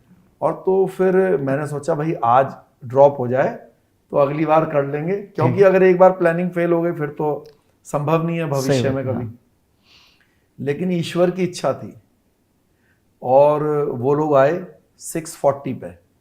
अब मेरे जो थे साथी वो आए, तो आने के बाद अब बहुत मतलब जल्दी जल्दी से सारे पेपर वर्क को डन करना है, क्योंकि मुझे मालूम है कि भाई एनी टाइम असली वाले आ सकते हैं। तो अब जो हथकड़ी थी बल्कि वो एकदम बिल्कुल नई लेकर आए हुए थे, एकदम चमचमा रही थी। अच्छा। तो जो एक दूसरा पुलिस वाला था जो किसी और को लेने के लिए आया हुआ था, उसने उससे पूछा कि भाई ये हथकड़ी कहाँ से लाया है, एकदम चमचमा रही, हमें तो बीपीएल वाले पुरानी सी थमा देते हैं, तेरे को तो एकदम नई दी बिल्कुल। तो अब क्या है ना, मैंने सोचा कहीं अपना बंदा डर ना जाए, भाई है तो नकली पुलिस वाला ना। तो मैंने ही हर जगह पे जो है कुछ जवाब वगैरह जो देने थे जी। वो दे दिए। तो उनका क्रॉस चेक नहीं किया क्या कि पुलिस वाले कैसे, उनकी आईडी वाईडी उन्होंने बनवाई होगी नकली जो भी होगा, या उनको चेक नहीं करते? नहीं चेक किया। हाँ। वो चेक किया उन्होंने। हाँ, तो वो तो उनको समझाया हुआ था क्या बोलना है, तो वो तो एक मतलब, और फिर आईडी वगैरह तो सब थी जी। तो उसके बाद फिर बाहर गया तो हम निकल गए। निकलने के बाद जो है फिर असली वाले आए बाद में। तो ये बात मुझे तब तो नहीं पता चली, क्या हुआ कि 2.5 साल के बाद जब मैं दोबारा सरेंडर करके वापस आया तो मुझे वो इंस्पेक्टर मिले, लांबा जी थे। वो कहने लगे शेर सिंह मुझे जानते हो? मैंने कहा नहीं सर। कह रहे यार जिस दिन तुम एस्केप हुए ना उस दिन मेरी ही ड्यूटी थी। मैंने कहा अच्छा। तो कह रहे कि उस दिन यार तुम्हारी किस्मत बहुत बढ़िया रही। मैंने कहा क्या हुआ सर? कह रहे यार उस दिन हम 6:30 बजे आ जाते वहाँ। अच्छा। तो कह रहे यार हमारी गाड़ी पंचर हो गई कह रहे पंचर हो गई तो वो गाड़ी को चेंज करने में जो है आधा पौन घंटा लग गया। और कह रहे हम आए वहाँ पे 7 बजे के बाद। तो कह रहे गाड़ी पंचर कराई थी या तुमने ही कराई थी या खुद ही हुई? तो मैंने कहा सर ये तो हनुमान जी ने कराई होगी, मंगल का दिन था तो आपने अपने साथियों को नहीं डांटा, लेट कहाँ हो गए बे? नहीं देखो उस समय इतना तो फिर बाहर आके तो बातचीत हुई, पर ये बट क्या है कि जब सक्सेस मिल जाती है जी, तो हर तरह की जो खराबी है वो उसमें छुप जाती है। तो ये कौन थे लोग? ये आपके पक्के मित्र थे या हायर किए थे, सिर्फ पैसे के लिए कर रहे थे? कौन थे जिन्होंने छुड़ाया आपको? ये मतलब आप अपने छोटे भाई मान सकते हो, साथी हैं। तो उसमें बाद में वो अरेस्ट भी हुए फिर इस केस में। अच्छा। और फिर बाद में उन्होंने इसमें थोड़ी सजा भी काटी उसकी जो इन लोगों ने किया, फिर वो छूट गए बाद में। ये जो है जो मतलब मैंने बताया कि वो लेट हो गए, क्या हुआ कि जब वो लेट पहुंचे ना पुलिस वाले, तो उन्होंने कहा भाई शेर सिंह को दो। असली पुलिस वालों ने? असली वाले। ठीक है। तो जो वहाँ पे असिस्टेंट सुपरिटेंडेंट थे, जो ड्यूटी ऑफिसर थे, उन्होंने कहा भाई कितने शेर सिंह चाहिए तुम्हें? अभी तो लेके गए यार थोड़ी देर पहले। तो वो कहने लगे कि भाई हम तो नहीं ले गए। तो उनमें आपस में लड़ाई हो गई वहाँ पर। अच्छा। अब लड़ाई हो गई तो उन्होंने फिर वीपीएल में वापस फ़ोन किया कि भाई ये जेल वाले तो कह रहे हैं कि शेर सिंह को तो लेकर चले गए पुलिस वाले, क्या किसी और की ड्यूटी लगाई थी क्या हमारे अलावा? तो उन्होंने कहा यार तुम्हारे अलावा कैसे की ड्यूटी लग जाएगी, वो तो तुम ही लोगों को लाना था। तो फिर जो है इन्होंने एफआईआर दर्ज कराई, और मजे बात है कि शुरू में जेल वालों के खिलाफ लिखवाई। अच्छा। हाँ, सबसे पहले पुलिस वालों के खिलाफ पुलिस वालों ने एफआईआर दर्ज करवाई कि भाई हम लेने गए थे और हमें जेल वालों ने नहीं दिया और कोई जवाब नहीं है भाई कहाँ है। और क्योंकि उस समय तो उन्होंने ये तो कहा नहीं भाई एस्केप हो गया। फिर जो है पूरे जेल के अंदर छानबीन करी उन्होंने कि भाई कहीं ऐसा तो नहीं है कि अंदर ही चला गया और खोजबीन करी। ठीक है। तो तभी सीसीटीवी वगैरह नहीं होते थे ना? नहीं, तब सीसीटीवी नहीं थे। ठीक। हाँ, फिर खोजबीन वगैरह करी तो मिलना तो था नहीं मैं। फिर तो तब तक तो मैं काफ़ी दूर चला गया था। जब मैं जेल से निकला जी, तो निकलने के बाद क्या है कि जब मैं जेल में था तो एक सिख भाई था मेरे साथ, नाम तो मुझे ध्यान नहीं है। तो मैंने क्या है कि जेल में अपनी दाढ़ी जो है खूब बढ़ा ली थी। तो और पगड़ी बांधना मैंने सीख लिया था। तो जब वो पगड़ी बांधने मुझे सिखा रहे थे तो वो मुझसे बोलते रहते थे, भाई राणा जी पगड़ी बांधना सिखा रहा हूँ आपको, सरदारों का नाम कुछ खराब मत कर देना। ठीक है। तो मैं उसको बोलता था, अरे भाई सरदार तो हमारी शान है, कभी भी पगड़ी का अपमान कर दें ऐसा तो संभव ही नहीं है। तो क्या हुआ कि जब मैं एस्केप हो गया तो जेल वालों ने पूछताछ, और पुलिस वाले आगे बहुत, मतलब क्राइम ब्रांच और दूसरे सेल, तो उन्होंने पूछताछ जारी करी। तो उन्होंने बताया कि भाई शेर सिंह जो है 1 महीने से पगड़ी बांधना सीख रहा था। तो पॉसिबल है कि वो जो है सरदार जी बन के, मतलब अपने आप का चेहरा जो है उसने चेंज कर लिया। ठीक है। तो लेकिन मैंने क्या किया, मैं गया बाहर, तो एक सबसे पहले मैं एक बार्बर के शॉप में गया, नाई की दुकान पर, और तो मैंने कहा भाई एक काम करो, मेरी शेविंग कर दो। ये दिल्ली में ही हुआ? नहीं, ये दिल्ली से बाहर जाके। अच्छा, तो फिर उसके बाद क्या हुआ? ये मेरा अगला ही सवाल था। हाँ, कि जब आप जेल से निकले तो हाँ, आपको क्या ये पता था कि कहाँ कहाँ जाना है? क्या ये प्लानिंग कर रखी थी? और फिर अफगानिस्तान तक की यात्रा, कोलकाता से शायद बांग्लादेश होते हुए हाँ, आप पहुंचे। हाँ, हाँ, ये बताइएगा प्लीज। तो क्या हुआ कि मैं इधर बाहर निकल गया, तो सबसे पहले मैं एक नाई की दुकान पे गया। तो वहाँ पे जब उसकी सीट पर बैठ गया तो उस समय न्यूज़, मुझे याद है, आज तक पे जो है वो मेरी न्यूज़ चल रही थी, और वो लोग जो है मतलब मेरे चेहरे दिखा रहे थे अलग अलग कि ये सरदार जी भी बन सकता है, ये मतलब ऐसा दिखेगा ऐसा दिखेगा, जैसे तो 8-10 तरह के अलग अलग चेहरे बना के कंप्यूटराइज्ड, और वो दिखा रहे थे। तो जब उसने मेरी शेविंग करी तो उसने मेरे से कहा कि ये भाई साहब मूंछों का क्या करना है? मैंने कहा भाई साफ कर दे मूंछ। उससे पहले मैंने लाइफ में कभी मूंछ नहीं कटवाई थी। ठीक है। तो उसने कहा भाई साहब लग रहा पहली बार ही कटवा रहे हैं। मैंने कहा हाँ यार देखता हूँ कैसा लगता हूँ। तो वो क्या बोला, कह रहा देखना भाई साहब ये जो टीवी में आ रहे हैं ना, इनसे शक्ल मिलती है आपकी। तो मैंने कहा अच्छा। मैंने कहा कि हाँ यार मिलती होगी, आजकल तो कई लोगों की आपस में मिलती। कह रहा यार ये बताओ जरूर कोई मिली भगत है, और तिहाड़ जेल से निकल गए। तो वो मतलब मैं उसके सीट पर बैठा हुआ हूँ, और वो जो है कह रहा है कि देखना भाई साहब शक्ल आपकी, उनकी कमेंट्री चल रही है। हाँ, उनकी, वो आपस में चर्चा कर रहे। जी। और ये कहाँ था, किस लोकेशन पे था? ये मुरादाबाद में था। अच्छा, मुरादाबाद में। ठीक है। तो अच्छा, फिर उसके बाद फिर मैंने एक चश्मा खरीदा, और चश्मा भी आज तक कभी लगाया नहीं था, तो 0 नंबर का लिया। सीधा पहले दरवाजे से ही टकरा गया सर पर चोट लग गई। फिर बस जो मेरा जो रास्ता तय करना था मुझे, फिर उस रूट पर मैं गया। तो वो प्लानिंग आपने कर रखी थी कि आप ऐसे ऐसे अफगानिस्तान तक पहुंचेंगे, वो क्या? अफगानिस्तान कैसे पहुंचेंगे ये तो प्लानिंग नहीं कर रखी थी। ठीक है। क्योंकि उसकी इतनी नॉलेज नहीं थी मुझे। बट क्योंकि मैंने आपसे बताया मेरे साथ अफगानी टेररिस्ट थे, कुछ बांग्लादेशी भी थे। ओके। तो क्या है कि मैंने, जैसे उनसे हम बातचीत करते थे तो मुझे शहरों के नाम, किस तरीके से जाना है ना, ये सब चीज़ों की थोड़ी नॉलेज बातचीत से थी। ठीक है। तो मैंने सबसे पहले, क्योंकि मेरे लिए सबसे इजी बांग्लादेश जाना था, तो फिर मुझे अपने आप को छुपाना भी था और अफगानिस्तान भी जाना था। क्योंकि भाई पुलिस पीछे पड़ गई। पुलिस ने जो है इनाम 50,000 रुपये का तब जो है घोषणा कर दी। तो कई राज्यों की पुलिस मेरे पीछे लग गई, क्योंकि उन्होंने पूरे नॉर्थ इंडिया में रेड अलर्ट कर दिया। तो मुझे अपने आप को सबसे सुरक्षित करने के लिए सबसे अच्छी जगह लगी पहले बांग्लादेश। ठीक है। तो मैंने क्या किया कि सबसे पहले पासपोर्ट का बंदोबस्त किया। पैसे सब कहाँ से आए सर? पैसे जो है सबसे पहले तो मेरे फैमिली से ही मिले मुझे। अच्छा। और उनका क्या रिएक्शन था जब आप जेल से भागे? तो वो खुश तो थे? वो बड़े आश्चर्यचकित हुए। नहीं, खुश नहीं थे, बहुत परेशान थे। हाँ, उनको भी पुलिस या प्रशासन ने परेशान किया कि बताओ हाँ, आपको? बड़ी नेचुरल बात है। बट उनको पता नहीं था।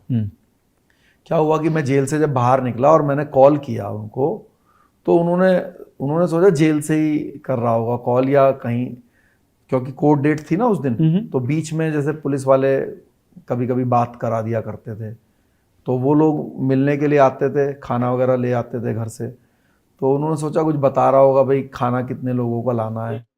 मैंने जो है जब कॉल किया तो एकदम से जो है मेरी माताजी से मेरी बात हुई। तो मेरी माताजी बोलने लगी कि भाई ये तो बड़ा ख़राब मतलब ये ऐसा नहीं करना चाहिए था, जेल से नहीं भागना चाहिए था। मैंने कहा देखो मम्मी अब तो भाग गया और भाई वापस तो नहीं जा सकता अब तो मतलब जिस काम के लिए मैं निकला हूँ वो काम करके ही वापस जाऊँगा। तो वो कहने लगे कि क्या काम करना है, गलत काम मत करना कोई। तो मैंने कहा अफ़गानिस्तान जाना है मुझे और पृथ्वीराज चौहान जी की मिट्टी को वापस लाना है। ये आपने अपनी माता जी से बोला? हाँ, मैंने माता जी से बोला और मैंने कहा मुझे जो है पैसों की ज़रूरत पड़ेगी इस काम के लिए। तो उन्होंने कहा कि भाई ठीक है, ख़राब काम मत करना। तो फिर मेरे को थोड़ी पैसों से घर के लोगों ने हेल्प करी। ठीक है। 2003 के आसपास जब आप बांग्लादेश गए थे? नहीं, 2004 में। 2004 में। तो और जब वहाँ से आप अफगानिस्तान जाने का जब प्लानिंग कर रहे थे, उस वक्त तक तो 9/11 भी हो चुका था और अफगानिस्तान में क्या कहते हैं, तालिबान और नाटो फोर्सेस में लड़ाई भी चल रही थी। बिल्कुल बिल्कुल। तो वो हिम्मत कैसे आई कि अफगानिस्तान जाना ही है, काम करना ही है? देखिए मैं आपको बताऊं, मैं रियलिटी बता रहा हूँ हाँ। कि ना तो कोई मैं मतलब इतना बहादुर हूँ ना इंटेलिजेंट हूँ, ये ईश्वर की इच्छा थी। वरना तो आप सोच लो कि तिहाड़ जेल से निकल के बांग्लादेश जाके फिर दुबई जाके फिर अफ़गानिस्तान जाके और फिर ये पूरी चीज़ खोज के और गजनी से समाधि जो मिट्टी है उनकी वापस ला के सुपुर्द करके गंगा जी में उनकी मिट्टी बहा के और वापस तिहाड़ जेल में आ जाना सुरक्षित। तो ये भगवान की ही इच्छा थी, मेरी डेस्टिनी थी, इसमें कोई मेरी बुद्धि या वो नहीं चली। तो क्या है कि भगवान एक रास्ता बनाते हुए चले गए। कैसे? जब मैं बांग्लादेश गया, पहले तो पासपोर्ट बना मेरा संजय गुप्ता के नाम से। ठीक है। तो फेक पासपोर्ट बनवाया मैंने। उसकी भी असल में क्या है, हर कहानी में इतनी कहानियां हैं जी कि मतलब 24 घंटे भी हम लोग बात करेंगे तो वो ख़त्म नहीं हो सकती, क्योंकि पासपोर्ट बनाया तो उसका पूरा एक अलग ही एपिसोड है। इतनी मज़ेदार घटनाएं हुई। तो वो पासपोर्ट कहाँ बना, किस शहर में बना? ये रांची से बना, झारखंड से। हाँ। तो आप मुरादाबाद से फिर कहाँ गए? फिर मैं बिहार गया। बिहार गए, ठीक है। मतलब मैंने सोचा कि यार ऐसे राज्य में जाता हूँ जो थोड़ा सा जहाँ पैसे का लेन देन करके काम हो जाए अपना। ठीक है। लेकिन वहाँ नहीं हुआ तो फिर झारखंड में हुआ, तब नया नया राज्य बना था। ठीक है। तो रांची से मेरा पासपोर्ट बना। ठीक है। फिर वो पासपोर्ट पे मैंने वीज़ा लिया कोलकाता जाके बांग्लादेश का। ठीक है। फिर मैंने बांग्लादेश जाके एडमिशन ले लिया। बांग्लादेश कैसे पहुंचे आप? By road. बाय रोड, ठीक है। हाँ, बाय रोड गया। कोलकाता से एक टेट्रोपोल करके बॉर्डर है उधर बांग्लादेश में, उसको बेनापुल बोलते हैं। तो उस बॉर्डर से क्रॉस करके गया तो एक वहाँ पे खुलना करके एक शहर पड़ता है, मेट्रोपॉलिटन सिटी है वहाँ का वो। तो खुलना में मैं गया। फिर वहाँ जाके मैंने वहाँ का माहौल देखा। जब मैं थोड़ा वहाँ पे एडजस्ट हो गया तो मैंने, क्योंकि मुझे वहाँ पर तब तक रहना था जब तक मैं अफ़गानिस्तान जाने का एक पूरा प्लानिंग और रास्ता तैयार नहीं कर देता जी। तो मैंने वहाँ पर एक कॉलेज में एडमिशन ले लिया। फिर तो कॉलेज में एडमिशन ले लिया, उसके लिए भी कई तिगड़मबाजी और कागजों का इंतज़ाम किया। कॉलेज में स्टूडेंट? As a student. ठीक है। तब तो मैं स्टूडेंट की उम्र का ही था तो नॉर्दर्न यूनिवर्सिटी थी, इंग्लिश ऑनर्स में मैंने एडमिशन लिया। ठीक है। फिर एडमिशन लेने के बाद में उससे मेरे को ये लाभ हुआ कि मुझे 1 साल का वीज़ा मिल गया। अदरवाइज़ वीज़ा की प्रॉब्लम थी ना। ठीक है। भाई बांग्लादेश वीज़ा लंबे समय के लिए मुझे चाहिए था जिससे कि मैं अपने आप को सेफ कर सकूं। इंडिया और बांग्लादेश में यही फ़र्क है कि यहाँ से हम वीज़ा लेके लिमिटेड टाइम तक, लेकिन वहाँ से लोग बिना वीज़ा के भी यहाँ पे बांग्लादेश से हाँ भाई आते ही रह रहे हैं। हाँ, तो चलिए वो अलग मैटर है। हाँ, क्योंकि ऐसा ना हमारी भाषा अलग है तो हमें तो वीज़ा लेके ही जाना पड़ेगा। तो क्या हुआ कि फिर मैंने वहाँ पे जो बांग्लादेश में जो पाकिस्तान एम्बेसी थी, अफ़गानिस्तान जो काउंसलेट था, वहाँ पे मैं गया। पहले तो अफ़गानिस्तान काउंसलेट में गया तो मुझे तब ये पता चला कि तब मतलब पूरे वर्ल्ड में सिर्फ इंडिया से, मतलब दिल्ली से, इस्लामाबाद से और दुबई से ही अफ़गानिस्तान जा सकते थे। ठीक है, ये आपको बांग्लादेश में पता चला? हाँ, वरना आप बांग्लादेश से वीज़ा लेके अफ़गानिस्तान जाना चाह रहे थे? हाँ, बट उन्होंने मुझे पता चला कि भाई या तो आपको वाया दिल्ली जाना पड़ेगा या पहले इस्लामाबाद जाना पड़ेगा, वहाँ से आप बाय एयर काबुल जा सकते हो, ठीक है, और या फिर दुबई से आपको काबुल जाना पड़ेगा। मतलब कि आप पूरे वर्ल्ड से अगर मान लो किसी अमेरिकन को जाना है तो वो या तो वाया दुबई जाएगा, पहले अमेरिका से दुबई आएगा या फिर दिल्ली आएगा, तब वो अच्छा पूरे वर्ल्ड में? पूरे वर्ल्ड में। ये इसका क्या कारण था? ऐसा वो कोई भी जो एयरलाइंस थी दूसरे देशों की, वो मतलब डर के मारे इच्छा नहीं कर रही थी ना कि हम अफगानिस्तान जाएं। तो इसी 3 लोकेशन से होके जा रही थी? हाँ, तो या तो इंडियन एयरलाइंस जाती थी वीकली, उसकी शायद 2 फ्लाइट्स थी, या तो जो पाकिस्तान की एयरलाइंस है, या फिर दुबई की एक काम एयरलाइंस थी और एक और कोई थी। मैं काम एयरलाइंस से गया था तो वो जाती थी। तो कोई जैसे जो मान लो जो वर्ल्ड की दूसरी कंट्रीज़ की जो हैं वो लोग जाते नहीं थे। एक दोहा से शुरू होने वाली थी, बट उसमें जब मैं गया था तो वो कह रहे थे कि करीब 1-6 महीना लगेगा कतर में, ठीक है। हाँ, तो फिर मैं जब मुझे ये पता चला तो इसके लिए अब दिल्ली से मैं जा नहीं सकता था, क्योंकि ये तो ठीक है बैठे हुए थे मेरे इंतज़ार में। तो फिर मैं गया इस्लामाबाद, पाकिस्तान एम्बेसी में। अच्छा, मैंने सोचा इस्लामाबाद चला जाऊंगा वहाँ से, ठीक है, और फिर वहाँ से जो है अफ़गानिस्तान चला जाऊंगा।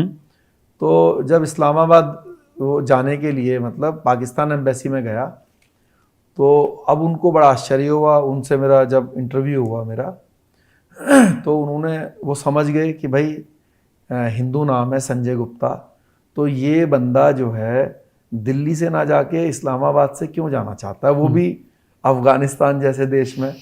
तो अब उन्होंने मतलब बड़े क्रॉस क्वेश्चन करे ये चेक करने के लिए भाई ये हिंदू ही है या नहीं है। जैसे उन्होंने मुझसे पूछा कि आपकी शादी हो गई, मैंने कहा नहीं। तो कहने लगे कि किसी की तो शादी हुई होगी, मैंने कहा हाँ सिस्टर वगैरह की तो हुई है। तो उन्होंने कहा कि ये जो आप 7 फेरे लेते हैं तो ये क्यों लेते हैं मतलब।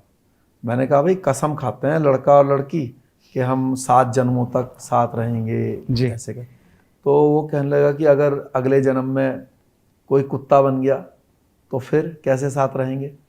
तो मैंने कहा देखिए सर ये तो हर रिलीजन के अंदर अगर मुझे कमी निकालनी है तो मैं भी 4 बता दूंगा आपको जी। तो मैंने कहा कि अगर मैं ये कहूँ कि भाई कुरान शरीफ में लिखा हुआ है भाई पृथ्वी जो है वो गोल नहीं है, तो आप मानेंगे कि गोल नहीं है। साइंस तो बोलती है भाई गोल है, तो कमी तो हर रिलीजन में निकाली जा सकती है। ये सब बात आपने उनसे करी? हाँ, मैंने कहा सर लेकिन फेथ होती है तो फेथ पर ही इंसान चलता है रिलीजन में। ठीक है। तो कहने लगे हाँ ये बात तो है। तो फिर वो कहने लगे कि आप दिल्ली से ही चले जाओ, हम आपका इंतज़ाम कर देंगे वहाँ से। मैंने कहा नहीं सर मैं यहीं मेरा इंतज़ाम हो रखा है। तो मैंने कहा नहीं आप मैं इस्लामाबाद देखते हुए जाना चाहता हूँ। तो खैर मैंने जो भी बहाने वाने मारे, बट इस्लामाबाद देखते हुए तो बाद में क्या हुआ कि उन्होंने मेरे को एक नंबर शेयर कर दिया कि हम आपको ये नियम नहीं है, एक्चुअली उन्होंने तब नियम बना रखा था, ठीक है, कि जिस देश के आप नागरिक हैं उसी देश से ही आप पाकिस्तान का वीज़ा लेकर जाएंगे। ठीक है। सपोज आप अमेरिकन हो तो अमेरिका में जो पाकिस्तान एम्बेसी है ना वहीं से वीज़ा लो पाकिस्तान जाने का, ठीक है, और तब जाओ। बीच में ऐसा नहीं है कि आप इंडिया घूमने आए और फिर यहाँ पे पाकिस्तान काउंसुलेट में जाके आप कहो कि जी मैं पाकिस्तान भी जाना चाहता हूँ। तो उन्होंने कहा कि ये हमने रूल्स बना रखे। तो क्या वो पहचान गए थे आपको एक तरीके से? उस दिन नहीं पहचाने, अच्छा। बट बाद में पहचान गए। अच्छा। हाँ, बाद में पहचान गए, फिर तो तैयार हो गए, फिर तो लालच भी देने लगे कि जाओ। फिर तो लालच और धमकी दोनों देने लगे, जब मैंने बात नहीं मानी तो धमकी भी देने लगे। अच्छा। हाँ, बट मेरे से कहने लगे कि वहाँ रहना, कई लोग रहते हैं, वरना तिहाड़ जेल में भिजवा देंगे, क्या करोगे जाके वहाँ। और तो चाह रहे थे आप पाकिस्तान सेटल हो जाओ? हाँ, मैंने कहा भाई आप तो बम फुड़वाते हो। तो कहने लगे नहीं नहीं हर एक से बम नहीं फुड़वाते तो रहो आप वहाँ। तो मैंने कहा, फिर मैंने उनको गच्चा दिया, मतलब उनकी बात को, क्योंकि मैंने क्या है इस दौरान जो उन्होंने टाइम पीरियड दिया था मुझे, तो मैंने इसी दौरान क्या हुआ कि मैं वापस मुंबई आया, और मुंबई में जो कॉन्सुलेट है ना अफगानिस्तान का, वहाँ से फिर मैंने वीज़ा ले लिया। बट ये रिस्क था, बड़ा रिस्क था, बट कोई चारा नहीं था, क्योंकि अफगानिस्तान जो एम्बेसी थी बांग्लादेश में, वहाँ पे इतने ज़्यादा रूल्स एंड रेगुलेशंस थे, वहाँ से संभव नहीं था। तो आप मुंबई आए और वहाँ से वीज़ा अप्लाई हाँ, किया? मैंने वहाँ से वीज़ा अप्लाई किया और फिर उन्होंने मुझे स्टार्टिंग में 14 दिन का वीज़ा दिया था अफगानिस्तान जाने का? अफगानिस्तान जाने का। तो जब वीज़ा मिल गया मुझे, तो फिर अब ये बात थी कि भाई अब जाया कैसे जाए। तो इस्लामाबाद और दिल्ली से तो प्लान फेल हो गया। फिर मैं वाया दुबई होके गया और काबुल फिर मैं पहुंचा 2005 के दिसंबर के आसपास। दुबई से होते हुए आप काबुल पहुंचे? हाँ हाँ। तो उनकी वो जगह ढूंढनी, वो समाधि ढूंढने में दिक्कत हुई? आपको पता था, किसी ने बताया था? वो कैसे ढूंढी आपने पृथ्वीराज चौहान जी की? क्या है कि जो मुझे पता था एक्चुअली वो मेरी इंफॉर्मेशन गलत थी और पूरे देश की गलत थी। वो ये था कि भाई लोग ये बोलते थे कि वो जो है कंधार में है। तो मैं सबसे पहले क्या हुआ, कंधार ही पहुंच गया। मतलब जैसे काबुल पहुंचा शाम को, दिन में पहुंच गया, तो उस दिन मैं रात को काबुल ही रुक गया रात को जी। और नेक्स्ट डे जो है मॉर्निंग में कंधार के लिए चल दिया। अब कंधार में पहुंच गया तो वो कंधार मतलब पूरा अफगानिस्तान ही था, बहुत ज़्यादा लड़ाई के उसमें था मूड में, क्योंकि जैसे आपने बताया कि नाटो फोर्सेस और जो तालिबानी थे उनमें बहुत ज़्यादा क्लैशेस होते थे। तो जो जिसके पास मैं पहुंचा वो इतना आश्चर्यचकित हुआ। उसने कहा कि भाई ये बताओ कि तुम किस देश के लिए जासूसी करते हो। तो मैंने कहा भाई मैं तो जासूसी नहीं करता। उसने कहा कि मैं काबुल का हूँ, मैं यहाँ आता हूँ ना किसी काम से, तो मेरी जो अम्मी है 4 बार मुझे गले लगाती है कि भाई पता नहीं आएगा भी या नहीं वापस, क्योंकि कब कंधार में बम फूट जाए जी। ऐसा कोई घर नहीं था कंधार में तब जिस घर के ऊपर गोलियों के निशान ना हो। एक भी घर नहीं था पूरे शहर में। तो जब कंधार पहुंच गया तो फिर मैंने वहां पे खोजबीन करी, खोजा तो मिली नहीं। ठीक है। उसके बाद फिर मैं वापस काबुल आ गया। फिर मैं हेरात एक जगह है जो कि ईरान बॉर्डर पे है, ठीक है। फिर मैं हेरात पहुंचा। तो हेरात जाकर जो है गजनी भी गया, मतलब काफ़ी जगह पर गया। वहाँ के पता नहीं चला, करीब 1.5 महीने के बाद मुझे जानकारी मिली कि गजनी के पास एक प्लेस है, वहाँ पे जो है जो शहाबुद्दीन गौरी हैं जिनसे पृथ्वीराज जी की युद्ध हुआ था, जिनको हम मोहम्मद गौरी बोलते हैं, तो वो उनका जो पूरा नाम है वो शहाबुद्दीन मोहम्मद गौरी है, मोहम्मद शहाबुद्दीन गौरी। तो ये पता चला कि भाई उनकी कब्र जो है वो गजनी के पास है, देयक में एक प्लेस है देयक। फिर मैं वहाँ गया, फिर वहाँ जाके मैंने खोजबीन करी और ये पता चला कि जो उनकी जो कब्र है शहाबुद्दीन गौरी की, उनके बाहर 2 कब्र मिट्टी की कच्ची उन्होंने बनी हुई थी और जूते चप्पल उनके ऊपर रखे जाते थे। ये वो जगह मिल गई आपको फिर? हाँ, करीब 1.5 महीने के बाद।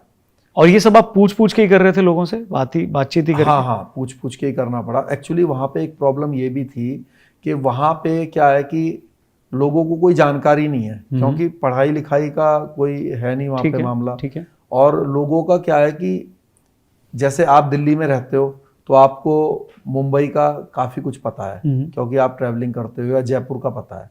वहाँ पे क्या है, जो बंदा कंधार में पैदा हुआ कंधार में ही पूरा जीवन बिता देगा, क्योंकि वहाँ पे कबीला सिस्टम है। तो एक तरीके से वो अगर मान लो आप इधर के कबीले के हो तो दूसरे जो कबीले का एरिया है, सपोज गजनी वाला एरिया है, तो कभी लाइफ में जाओगे ही नहीं। सही बात, ठीक है। तो उनको कुछ पता ही नहीं है कि भाई उस एरिया में 200 किलोमीटर के बाद जो है वहाँ पे रहन सहन या क्या है वहाँ पे। ठीक है। तो किसी को मालूम नहीं था। तो लेकिन फिर बातचीत करते करते करते करते करते ये खोजबीन करके और फिर मैं वहाँ पहुँचा। तो फिर मैंने उसकी वीडियो भी बनाया। इसके बाद फिर प्लानिंग जब देख लिया और संतुष्ट हो गया, क्योंकि कई लोगों ने कई दूसरी जगह भी दिखाई थी। वीडियो मोबाइल में बनाया आपने? नहीं, मैं कैमरा लेके गया था। अच्छा, कैमरे में लेके? मैंने क्या हुआ एक्चुअली अपने आप को वहाँ प्रेजेंट किया कि मैं जो हूँ मतलब हिस्ट्री पर, इतिहास पे, कई डायनेस्टीज़ पे जो है शॉर्ट मूवीज़ बनाता हूँ मैं। मतलब एक तरीके से शॉर्ट फिल्म का एक डायरेक्टर बन गया। ठीक है। तो वो मैंने उसका वीडियो वगैरह बनाया सब, और फिर जो है मैंने मतलब प्लानिंग शुरू करी भाई कैसे इसकी हम खुदाई करके वापस लाएं। तो उसमें कई प्लानिंग्स फेल हो गई।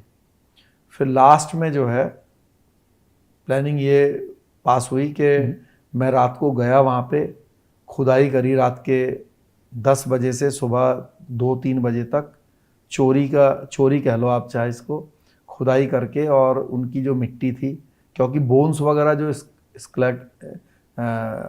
स्केलेटन है वो तो नहीं मिला, ठीक है, क्योंकि इतना 800 साल हो गए।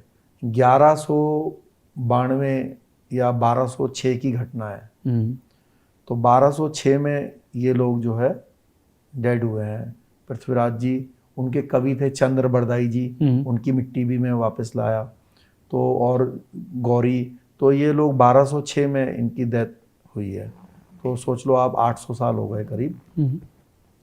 तो बोन्स वगैरह नहीं मिली, तो मिट्टी इनकी लेकर आया, प्लस बल्कि जो गौरी की जो कब्र थी उसके ऊपर एक स्टोन लगा हुआ है, उस पर लिखा हुआ है कि ये गाजी और शहीद है, ऐसा शेर ना कभी पैदा हुआ है ना कभी होगा, और उसका बॉर्न एंड डेथ का समय लिखा है। ठीक है। और जिसने उसको बनाया तो वो शायद जहीर शाह थे, जो वहाँ के, जैसे हमारे father of the nation Mahatma Gandhi ji हैं, तो वो जो फादर ऑफ द नेशन थे वहाँ के, तब उन्होंने शायद वो बनवाई थी 70-80 साल पहले, उसका रेनोवेशन कराया था मतलब। ठीक है। तो एक बार को, बल्कि मेरे जो उस समय साथी जो मैंने चुना था, वो तो उसको तोड़ने के लिए बोलने लगा। मैंने कहा नहीं, तोड़नी नहीं है, क्योंकि मेरा ऐसा मानना है, देखो जो गौरी है, गौरी भी क्या है कि भाई है तो एक बहादुर इंसान ही। ऐसा नहीं है कि किसी ने अगर हमें धोखे से या कैसे भी किसी ने हमें हरा दिया है जी, तो हम उसको भाई उसकी वो करें, मतलब उसका अपमान करें जी, क्योंकि अगर कोई दूसरा अपमान कर रहा है, अगर हम भी ऐसा घटिया काम करें तो अच्छी बात नहीं मैं मानता। तो वो बल्कि तोड़ रहा था उसकी समाधि को। मैंने कहा नहीं भाई, ये हम क्यों किसी का अपमान करेंगे, और इनके देश के लिए तो ये सम्मानित है। और कोई भी जो भी बुजुर्ग रहा है, हमें, हमारा इस काम है सिर्फ अपने व्यक्ति के इज्जत सम्मान को बचाना, किसी को अपमान करना नहीं है। इसमें कई लोग मुझ पर कभी कभी आरोप लगाते हैं कि भाई स्केलेटन नहीं मिला, आप मिट्टी लेकर आ गए, तो इससे क्या हुआ। मिट्टी मैंने फिर गंगा जी में भी उसको उसका विसर्जन किया, और उसका जो कुछ पार्ट था वो सामाजिक संगठनों को सुपुर्द कर दिया था। तो उन्होंने एक जो है स्मारक बनाया, ये उत्तर प्रदेश में जिला मैनपुरी में। तो मैं आपके दर्शकों को ये बताना चाहता हूँ कि भाई जैसे आप हैं, मान लीजिए मैं आपके ग्रैंडफादर का फोटो जो है यहाँ पर नीचे डाल दूँ और उनके ऊपर पैर रख दूँ, तो ये अपमान है कि नहीं है? बिल्कुल। आप उसको बचाने की कोशिश करोगे ना, तो आप ये तो नहीं कहोगे ना भाई ये तो मेरे दादाजी तो घर बैठे हुए हैं, करता रहे, ऐसे तो कोई नहीं कहेगा ना। तो मान लीजिए हमारे वो बुजुर्ग हैं, हमारे से मतलब पूरे देश के, क्योंकि सम्राट पृथ्वीराज चौहान जो हैं वो किसी जाति या वर्ग के नहीं थे, वो तो पूरे देश के सम्राट थे और सभी के महान पूर्वज हैं। तो अगर कोई उनका अपमान करता है, उनकी समाधि के ऊपर जूते चप्पल रखता है, तो ये पूरे भारत का ही अपमान है जी। तो अगर हम उसको बचा रहे हैं तो मुझे लगता है कि ये चाहे मिट्टी हो या जो भी हो, उसको बचाना चाहिए था, और वो हमने किया। पर कई लोग इसमें कहते हैं कि इसकी कोई पुष्टि नहीं है, कैसे साबित करेंगे कि वो सही है, तो इस पे क्या जवाब होता है आपका? देखिए, नहीं, बिल्कुल क्लियर पुष्टि है। ठीक है। जो गवर्नमेंट ऑफ अफगानिस्तान है, वो जो गौरी की जो कब्र है उसको वो ऑथराइज्ड करती हैं, ठीक है, क्योंकि वो तो उनके, मैंने बताया ना, गवर्नमेंट ने ही बना रखी है, ठीक है। तो उस जो मोहम्मद गौरी की जो कब्र है उसके बाहर 2 कब्र हैं, और वो पृथ्वीराज चौहान जी और जो चंद्र बरदाई जी हैं उनकी हैं। लेकिन वो जो लोकल व्यक्ति हैं वो लोग वो क्या बोलते हैं कि ये जो है वो काफिर लोग थे जिन लोगों ने इसको मारा। क्योंकि मेरी एक प्लानिंग में ये भी शामिल था पहले कि मैं गांव के कुछ व्यक्तियों को मिला के पैसे के लालच से इसकी खुदाई कर लूं। तो जब मैंने एक बंदे से बात करी, बाद में उसने मुझे पकड़वा भी दिया था बल्कि। ओके, अफगानिस्तान में। हाँ, तो उस बंदे ने मुझसे क्या कहा कि आप इसकी जो खुदाई है वो किस लिए कराना चाहते हैं। तो मैंने कहा कि भाई बस मेरी इच्छा है। तो उसने कहा कि इसके नीचे बहुत हीरे जवाहरात हैं, इसलिए कराना चाहते हैं। तो मैंने कहा कैसे हीरे जवाहरात हैं। तो कहने लगा कि वो जो कब्रें हैं वो राजा महाराजाओं राजा की है, भारत का राजा की है, और इसके अंदर हीरे जवाहरात हैं। तो मैंने फिर उसको तब ये कहा कि भाई जो हीरे जवाहरात मिलेंगे ना वो हम आधा आधा कर लेंगे। मैंने मतलब उसको यही कहा कि हाँ इसीलिए कराना चाहता हूँ। उसको मैं ये तो नहीं बोल सकता था कि भाई मेरा इंटेंशन क्या है। तो वो लोग इस बात को मानते हैं कि ये वही काफिर हैं जिन लोगों ने इनके गौरी की हत्या करी, इसीलिए उनका अपमान भी करते हैं, इसीलिए जूते चप्पल भी रखते हैं। और क्या है कि जो गौरी की जो कब्र है उसके ऊपर क्या लिखा है, मैंने क्या बताया आपसे, ये फारसी में लिखा हुआ है, जो मैंने आपको हिंदी में बताया उसमें लिखा हुआ है कि ये गाजी और शहीद है। तो गाजी की उपाधि जो है वो उसको मिलती है जो काफिरों को मारता है। यानी कि गौरी ने तो अपने जीवन काल में बहुत सारे जिनको वो काफिर मानेगा, मतलब जो दूसरे रिलीजन के हैं उनसे युद्ध लड़ाई है, मारा भी है जी। और शहीद का मतलब ये है, शहीद अगर किसी के लिए लिखा जाएगा तो इट मीन्स कि वो किसी काफिर के हाथ मरा है। तो ये भी क्लियर है कि जो गौरी की जो हत्या हुई है वो यानी कि किसी नॉन मुस्लिम के द्वारा हुई। ठीक है। तो जो हिस्ट्री है वो हमें यही बताती है। दूसरी बात है कि जो इंडियन हिस्ट्री है, जो ईरानियन हिस्ट्री है, जो आपकी अफ़गानिस्तान की हिस्ट्री है और जो आपकी पाकिस्तान की हिस्ट्री है, इसमें थोड़ा थोड़ा जो है क्लैश है जी। लेकिन जब हम उस समय की बात करते हैं, अगर इतिहास की बात करते हैं, तो क्या है कि एक उस समय के जो गौरी है, गौरी से थोड़ा सा पहले जी जो है एक बहुत बड़े कवि रहे हैं, पोएट रहे हैं, ईरानियन पोएट थे वो। उनका नाम मुझे अब ध्यान नहीं आ रहा है, बट आप गूगल पे सर्च कर सकते हैं। क्या है कि आप, ये क्वेश्चन है मेरा, जो भी इतिहासकार है, शहाबुद्दीन मोहम्मद गौरी की जो कब्र है वो देयक में है और वो उस जगह पर है जहां पर पहले जेल थी। और वहां जेल थी, इस बात के जो ऐतिहासिक जो जानकारी है वो कैसे है, क्या है, वो जो ईरानियन, एक्चुअली क्या है, जो गौरी है, गौरी खुद इस जेल में रहा है। ठीक है। क्या इससे पहले जो यहाँ पर डायनेस्टी रूल करती थी, गौरी डायनेस्टी से पहले, वो थी ये गजनवी, जिसने सोमनाथ टेम्पल लूटा था ना। ठीक है। जो महमूद गजनवी था। तो क्या हुआ था कि जो महमूद गजनवी था, जब उसकी डेथ हुई तो उसके दो लड़के थे, एक महमूद और एक शायद मोहम्मद। तो क्या हुआ कि एक छोटे भाई ने अपने सगे बड़े भाई को राजगद्दी पे बैठने के लिए बंदी बना लिया और बंदी बना के जो है उसको अंधा करके जेल में डाल दिया था, इसी जेल में, देयक की जेल में। तो ये जेल मशहूर थी। और जेल पहले कैसे होती थी, जेल कभी अलग से नहीं बनाई जाती थी। जो कैसल होता था, कैसल ऑफ देयक, तो कैसल ऑफ देयक के नीचे ही जेल थी। ठीक है। तो ये इसमें जो है, इस जेल में ये घटना है गौरी और पृथ्वीराज चौहान जी से 100 साल पहले की। यानी कि वहां पर जेल थी, वहां पर अंधा करके रखने का कल्चर था। ये पृथ्वीराज चौहान जी के जीवन से 100 साल पहले भी स्थापित होता है। फिर उस जेल में जो बड़े बड़े लोगों ने जेल काटी, उसी की वजह से उसका इतिहास बना। तो एक तो ये है, महमूद गजनवी के एक लड़के ने दूसरे भाई को अंधा करके जेल में रखा। दूसरा एक ईरानियन पोएट हैं जो कि 12 साल उस जेल में रहे। ठीक है जी। और मोहम्मद गौरी, मतलब शहाबुद्दीन गौरी, और इनका बड़ा भाई था गयासुद्दीन गौरी। ठीक है। ये दोनों भाई भी 7 साल इस जेल में रहे। उसके बाद जब ये जेल से छूट गए तो फिर ये यहाँ पे इन्होंने इसको कैप्चर किया दोबारा। तो इस जेल का इतिहास है। तो जो सुल्तान है, सुल्तान की डेथ वहाँ पर अगर नहीं होती तो सुल्तान को जेल में गाड़ने का क्या मतलब है, क्योंकि वो तो उन्हीं का सुल्तान है ना। ठीक है। उसकी डेथ के बाद जो है वो बिल्कुल वहाँ से जेल और जो वो है बिल्कुल ख़त्म हो गया, जी। है ना। तो ये क्लियर इंडिकेशंस देता है कि वहाँ पर जेल भी थी, वहाँ पे अंधा करके। तो ये आपकी तरफ से प्रमाण है कि ये जो आप लाए वो सही है। पर आपने ये भी बताया कि आप कैमरास ले गए थे, तो उसमें कुछ रिकॉर्डिंग्स हुई थी वो? हाँ हाँ, वो तो यूट्यूब पे मैंने डाली हुई है और वो ठीक है। तो पूरे पब्लिक डोमेन में है।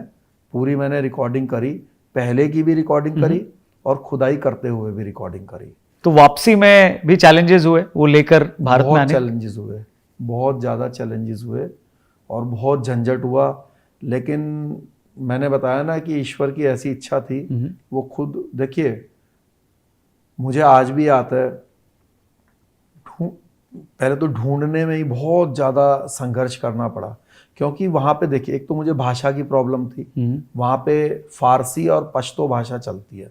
अब मैं तो कोई भाषा जानता नहीं था, फिर मेरी शक्ल सूरत भी थोड़ा सा डिफरेंट है उनकी शक्ल के हिसाब से, मतलब पहचान में आ जाता था कि भाई ये व्यक्ति बाहर का है। हाँ, तो मुश्किलात तो बहुत ज़्यादा रही, क्योंकि ट्रैवलिंग करनी पड़ती थी और ट्रैवलिंग के बहुत ज़्यादा साधन नहीं थे।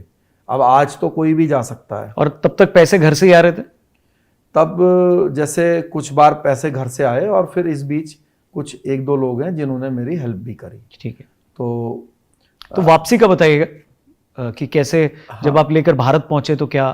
तो फिर जब मैं भारत आ गया तो मुझे याद है एक नेशनल न्यूज़ चैनल था, उसने मुझे तब ऑफ़र दी कि हम आपको 25 लाख रुपीस देंगे, ये सारी स्टोरी जो है आप हमें दे दो। तो मैंने कहा कि नहीं भाई, मैं तो चाहता हूँ कि पूरे देश को पता चले, तो सब लोगों को मालूम पड़े। तो क्या हुआ कि वो मैंने जो उसकी सीडी बनाई हुई थी, तो वो सबसे पहले क्या हुआ कि एक न्यूज़ चैनल था, उसने एक तरीके से मुझे धोखा ही दिया, बल्कि मतलब एक इंटरव्यू मेरा लिया गया, तो मैंने उनसे कहा कि भाई आप इसको 2 दिन बाद दिखा लेना, बट उसने क्या अगले दिन ही उसको दिखाना शुरू कर दिया। तो उससे क्या हुआ कि दूसरे न्यूज़ चैनल्स वाले उसको ठीक से दिखा नहीं पाए, तो बहुत ज़्यादा लोगों को तब पता भी नहीं चला। और जो उनकी मिट्टी जो मैं लेकर आया था और कुछ और भी सामान था, वो मैंने वहीं कलकत्ता में जो गंगा जी है वहीं पर ही उसको जो है विसर्जन किया उसका, और जो कुछ सामान और मिट्टी थी वो मैंने एक सामाजिक संगठन था उसके सुपुर्द कर दिया था। ठीक है। तो उन्होंने जो है, फिर मैंने उसके बाद, बल्कि फिर मैंने जेल में सरेंडर किया, बट जेल में सरेंडर करने से पहले ये मैंने कर दिया इनको, तो इन्होंने कहा कि हम स्मारक वगैरह बनाएंगे। मैं क्या हुआ, फिर मैं गया म्यांमार बहादुर शाह जफर की समाधि को लेने के लिए। अच्छा। हाँ, मैंने सोचा चलो एक की तो आ गई, इनकी भी ले आते हैं, क्योंकि मुझे ऐसा लगा कि भाई वो आखिरी फ्रीडम फाइटर हैं हमारे कंट्री के, 1857 की क्रांति के नायक थे। तो मैं वहाँ पे गया, बट मैंने देखा कि बड़े सम्मान के साथ, इज्जत के साथ उनकी समाधि वहाँ पर कब्र तो नहीं लाया आप उसको? हाँ, मैंने सोचा खोदूंगा तो ये तो उल्टा और खराब हो जाएगी, अपमानित हो जाएगा। हाँ, बल्कि मेरी तो भारत सरकार को ले आनी चाहिए। उनकी इच्छा थी कि भाई, वो कहावत नहीं उनकी कि 2 कुंवत जमीन भी ना मिली, कहा तो बादशाह था पूरा, है ना। तो हम इसलिए थोड़ा फील करते हैं कि भाई 1857 की जो क्रांति है उसमें उनकी भूमिका थी, तो अगर इच्छा पूरी कर सकते हैं तो कर देनी चाहिए। तो फिर आप वापस दिल्ली आए? हाँ, फिर मैं दिल्ली नहीं, फिर मैंने सरेंडर किया। कहाँ पे? कोलकाता के अंदर। अच्छा। दिल्ली पुलिस ही लेकर आई मुझे, मतलब उसको सरेंडर कम अरेस्टिंग बोल सकते हैं। ठीक है। हाँ। तो उसके बाद आपकी छवि बदली, आपको फिर हीरो माना गया, कैसे हुआ फिर? सोसाइटी ने कैसे देखा आपको उसके बाद? देखो, सोसाइटी ने तो बहुत अच्छे निगाह से देखा।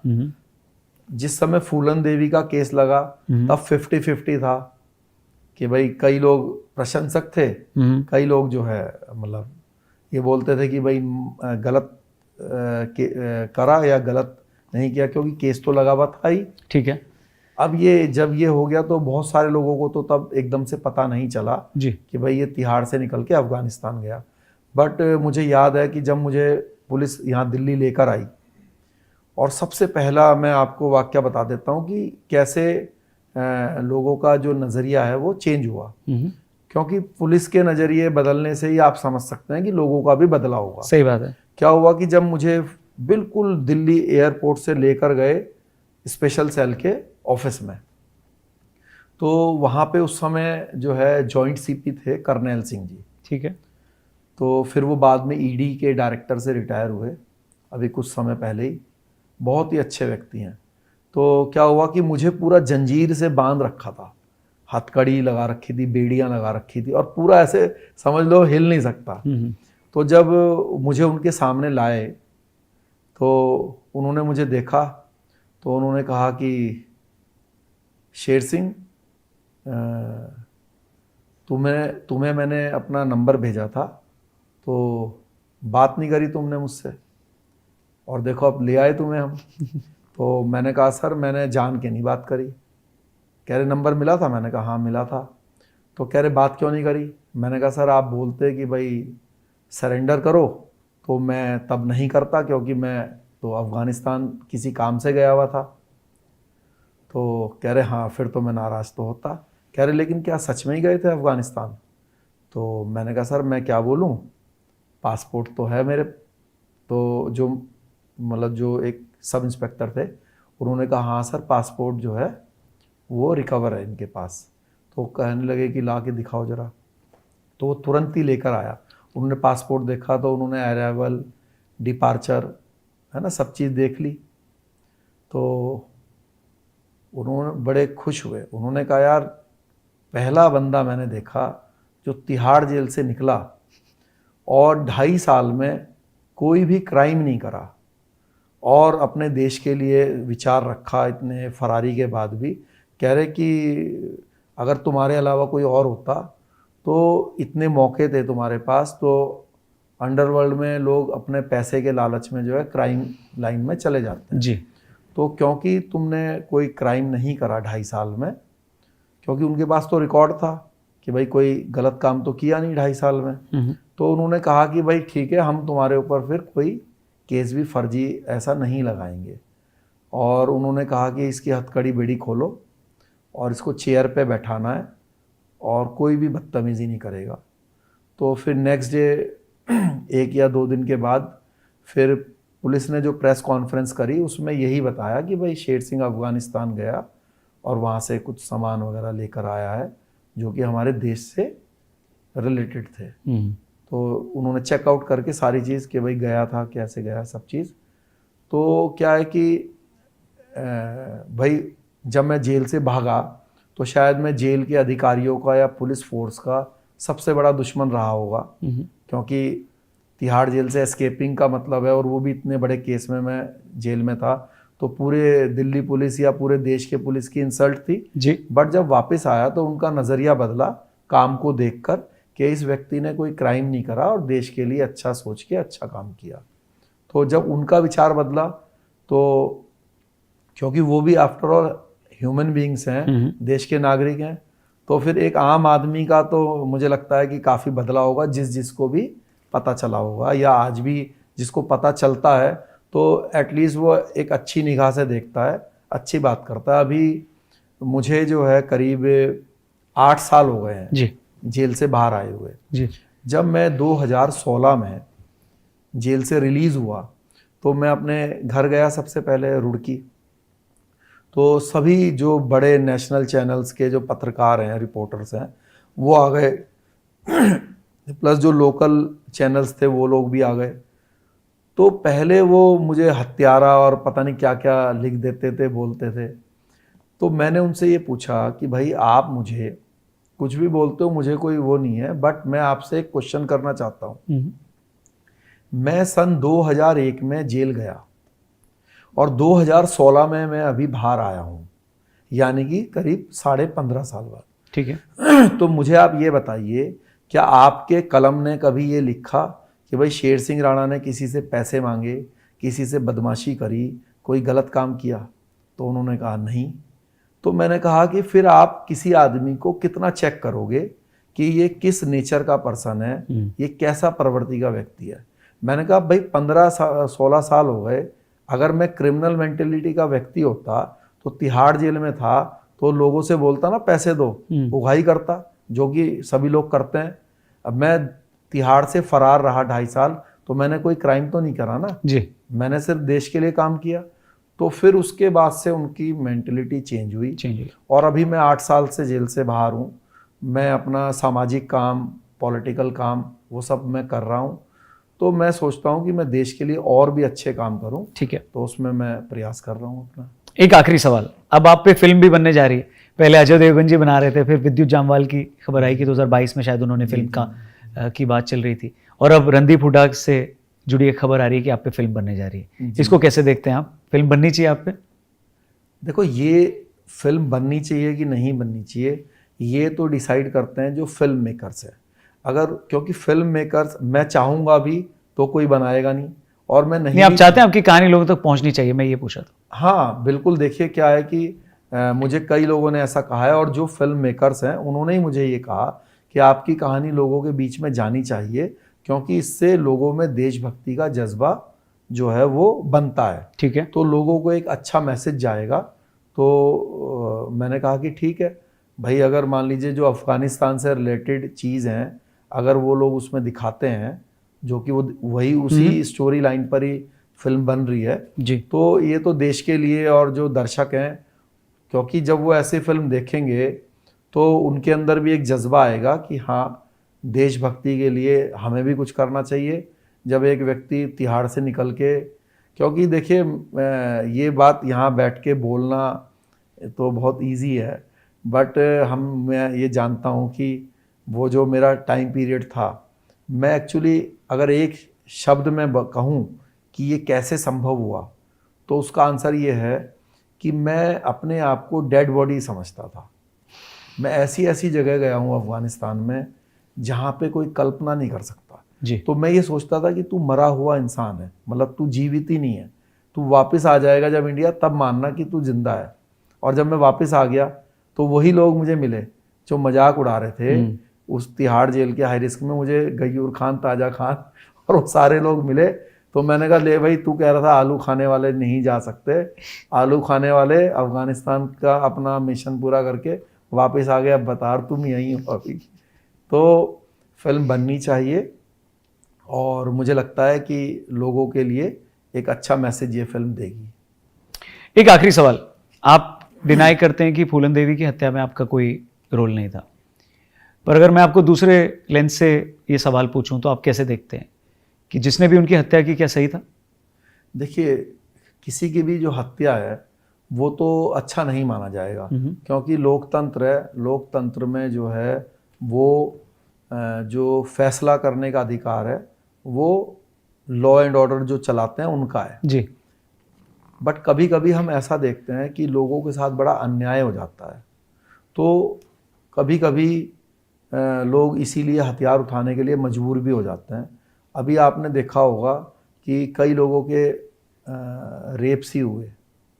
अब उन लोगों के, जिन लोगों ने ऐसा करा, अगर फूलन भी उन लोगों को मारती तो मैं कभी उनको बुरा ना मानता, लेकिन फूलन ने भी देखो कम से कम भी 100 से ज़्यादा लोगों की हत्या की है, जो कि बिल्कुल बेगुनाह थे, सिर्फ अपने जो वर्चस्व को, और हाँ वर्चस्व का और नाम का के लिए, है ना।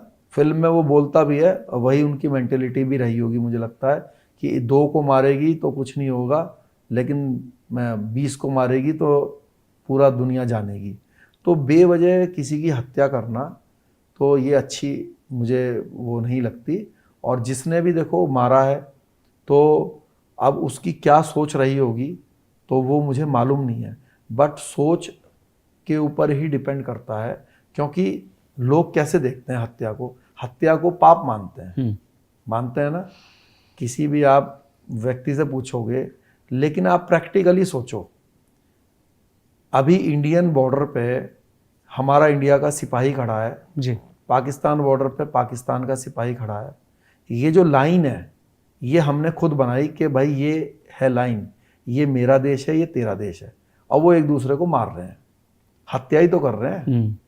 भाई अभी 75 साल पहले एक था, हमने कहा भाई ये अब तू इधर मत आना, आएगा तो तेरे को मारूंगा। तो हजारों हजारों लोग एक दूसरे को मार रहे हैं, हत्या कर रहे हैं, और वो हत्या कर रहे हैं क्योंकि हमने एक लाइन बना दी। तो फिर हम उनको अवार्ड दे रहे हैं कि भाई आपने बड़ा बहादुरी का काम किया। तो ये देखा जाता है कि हत्या आपने क्यों की है। किसी हत्या करने वाले को आप इनाम दे रहे हो, हत्या तो उसने भी करी जी। तो ये डिपेंड करता है कि भाई जो फूलन की हत्या करने वाला व्यक्ति जो भी है उसकी सोच विचार मेंटालिटी क्या है। ठीक है। और अगर आपकी मेंटालिटी ठीक है तो हत्या तो प्रभु श्री राम ने ताड़का का भी वध किया। अगर कोई इंसान, कोई चाहे वो महिला हो या फिर पुरुष हो, महिला होने का भी एडवांटेज लेना ठीक नहीं है किसी के लिए।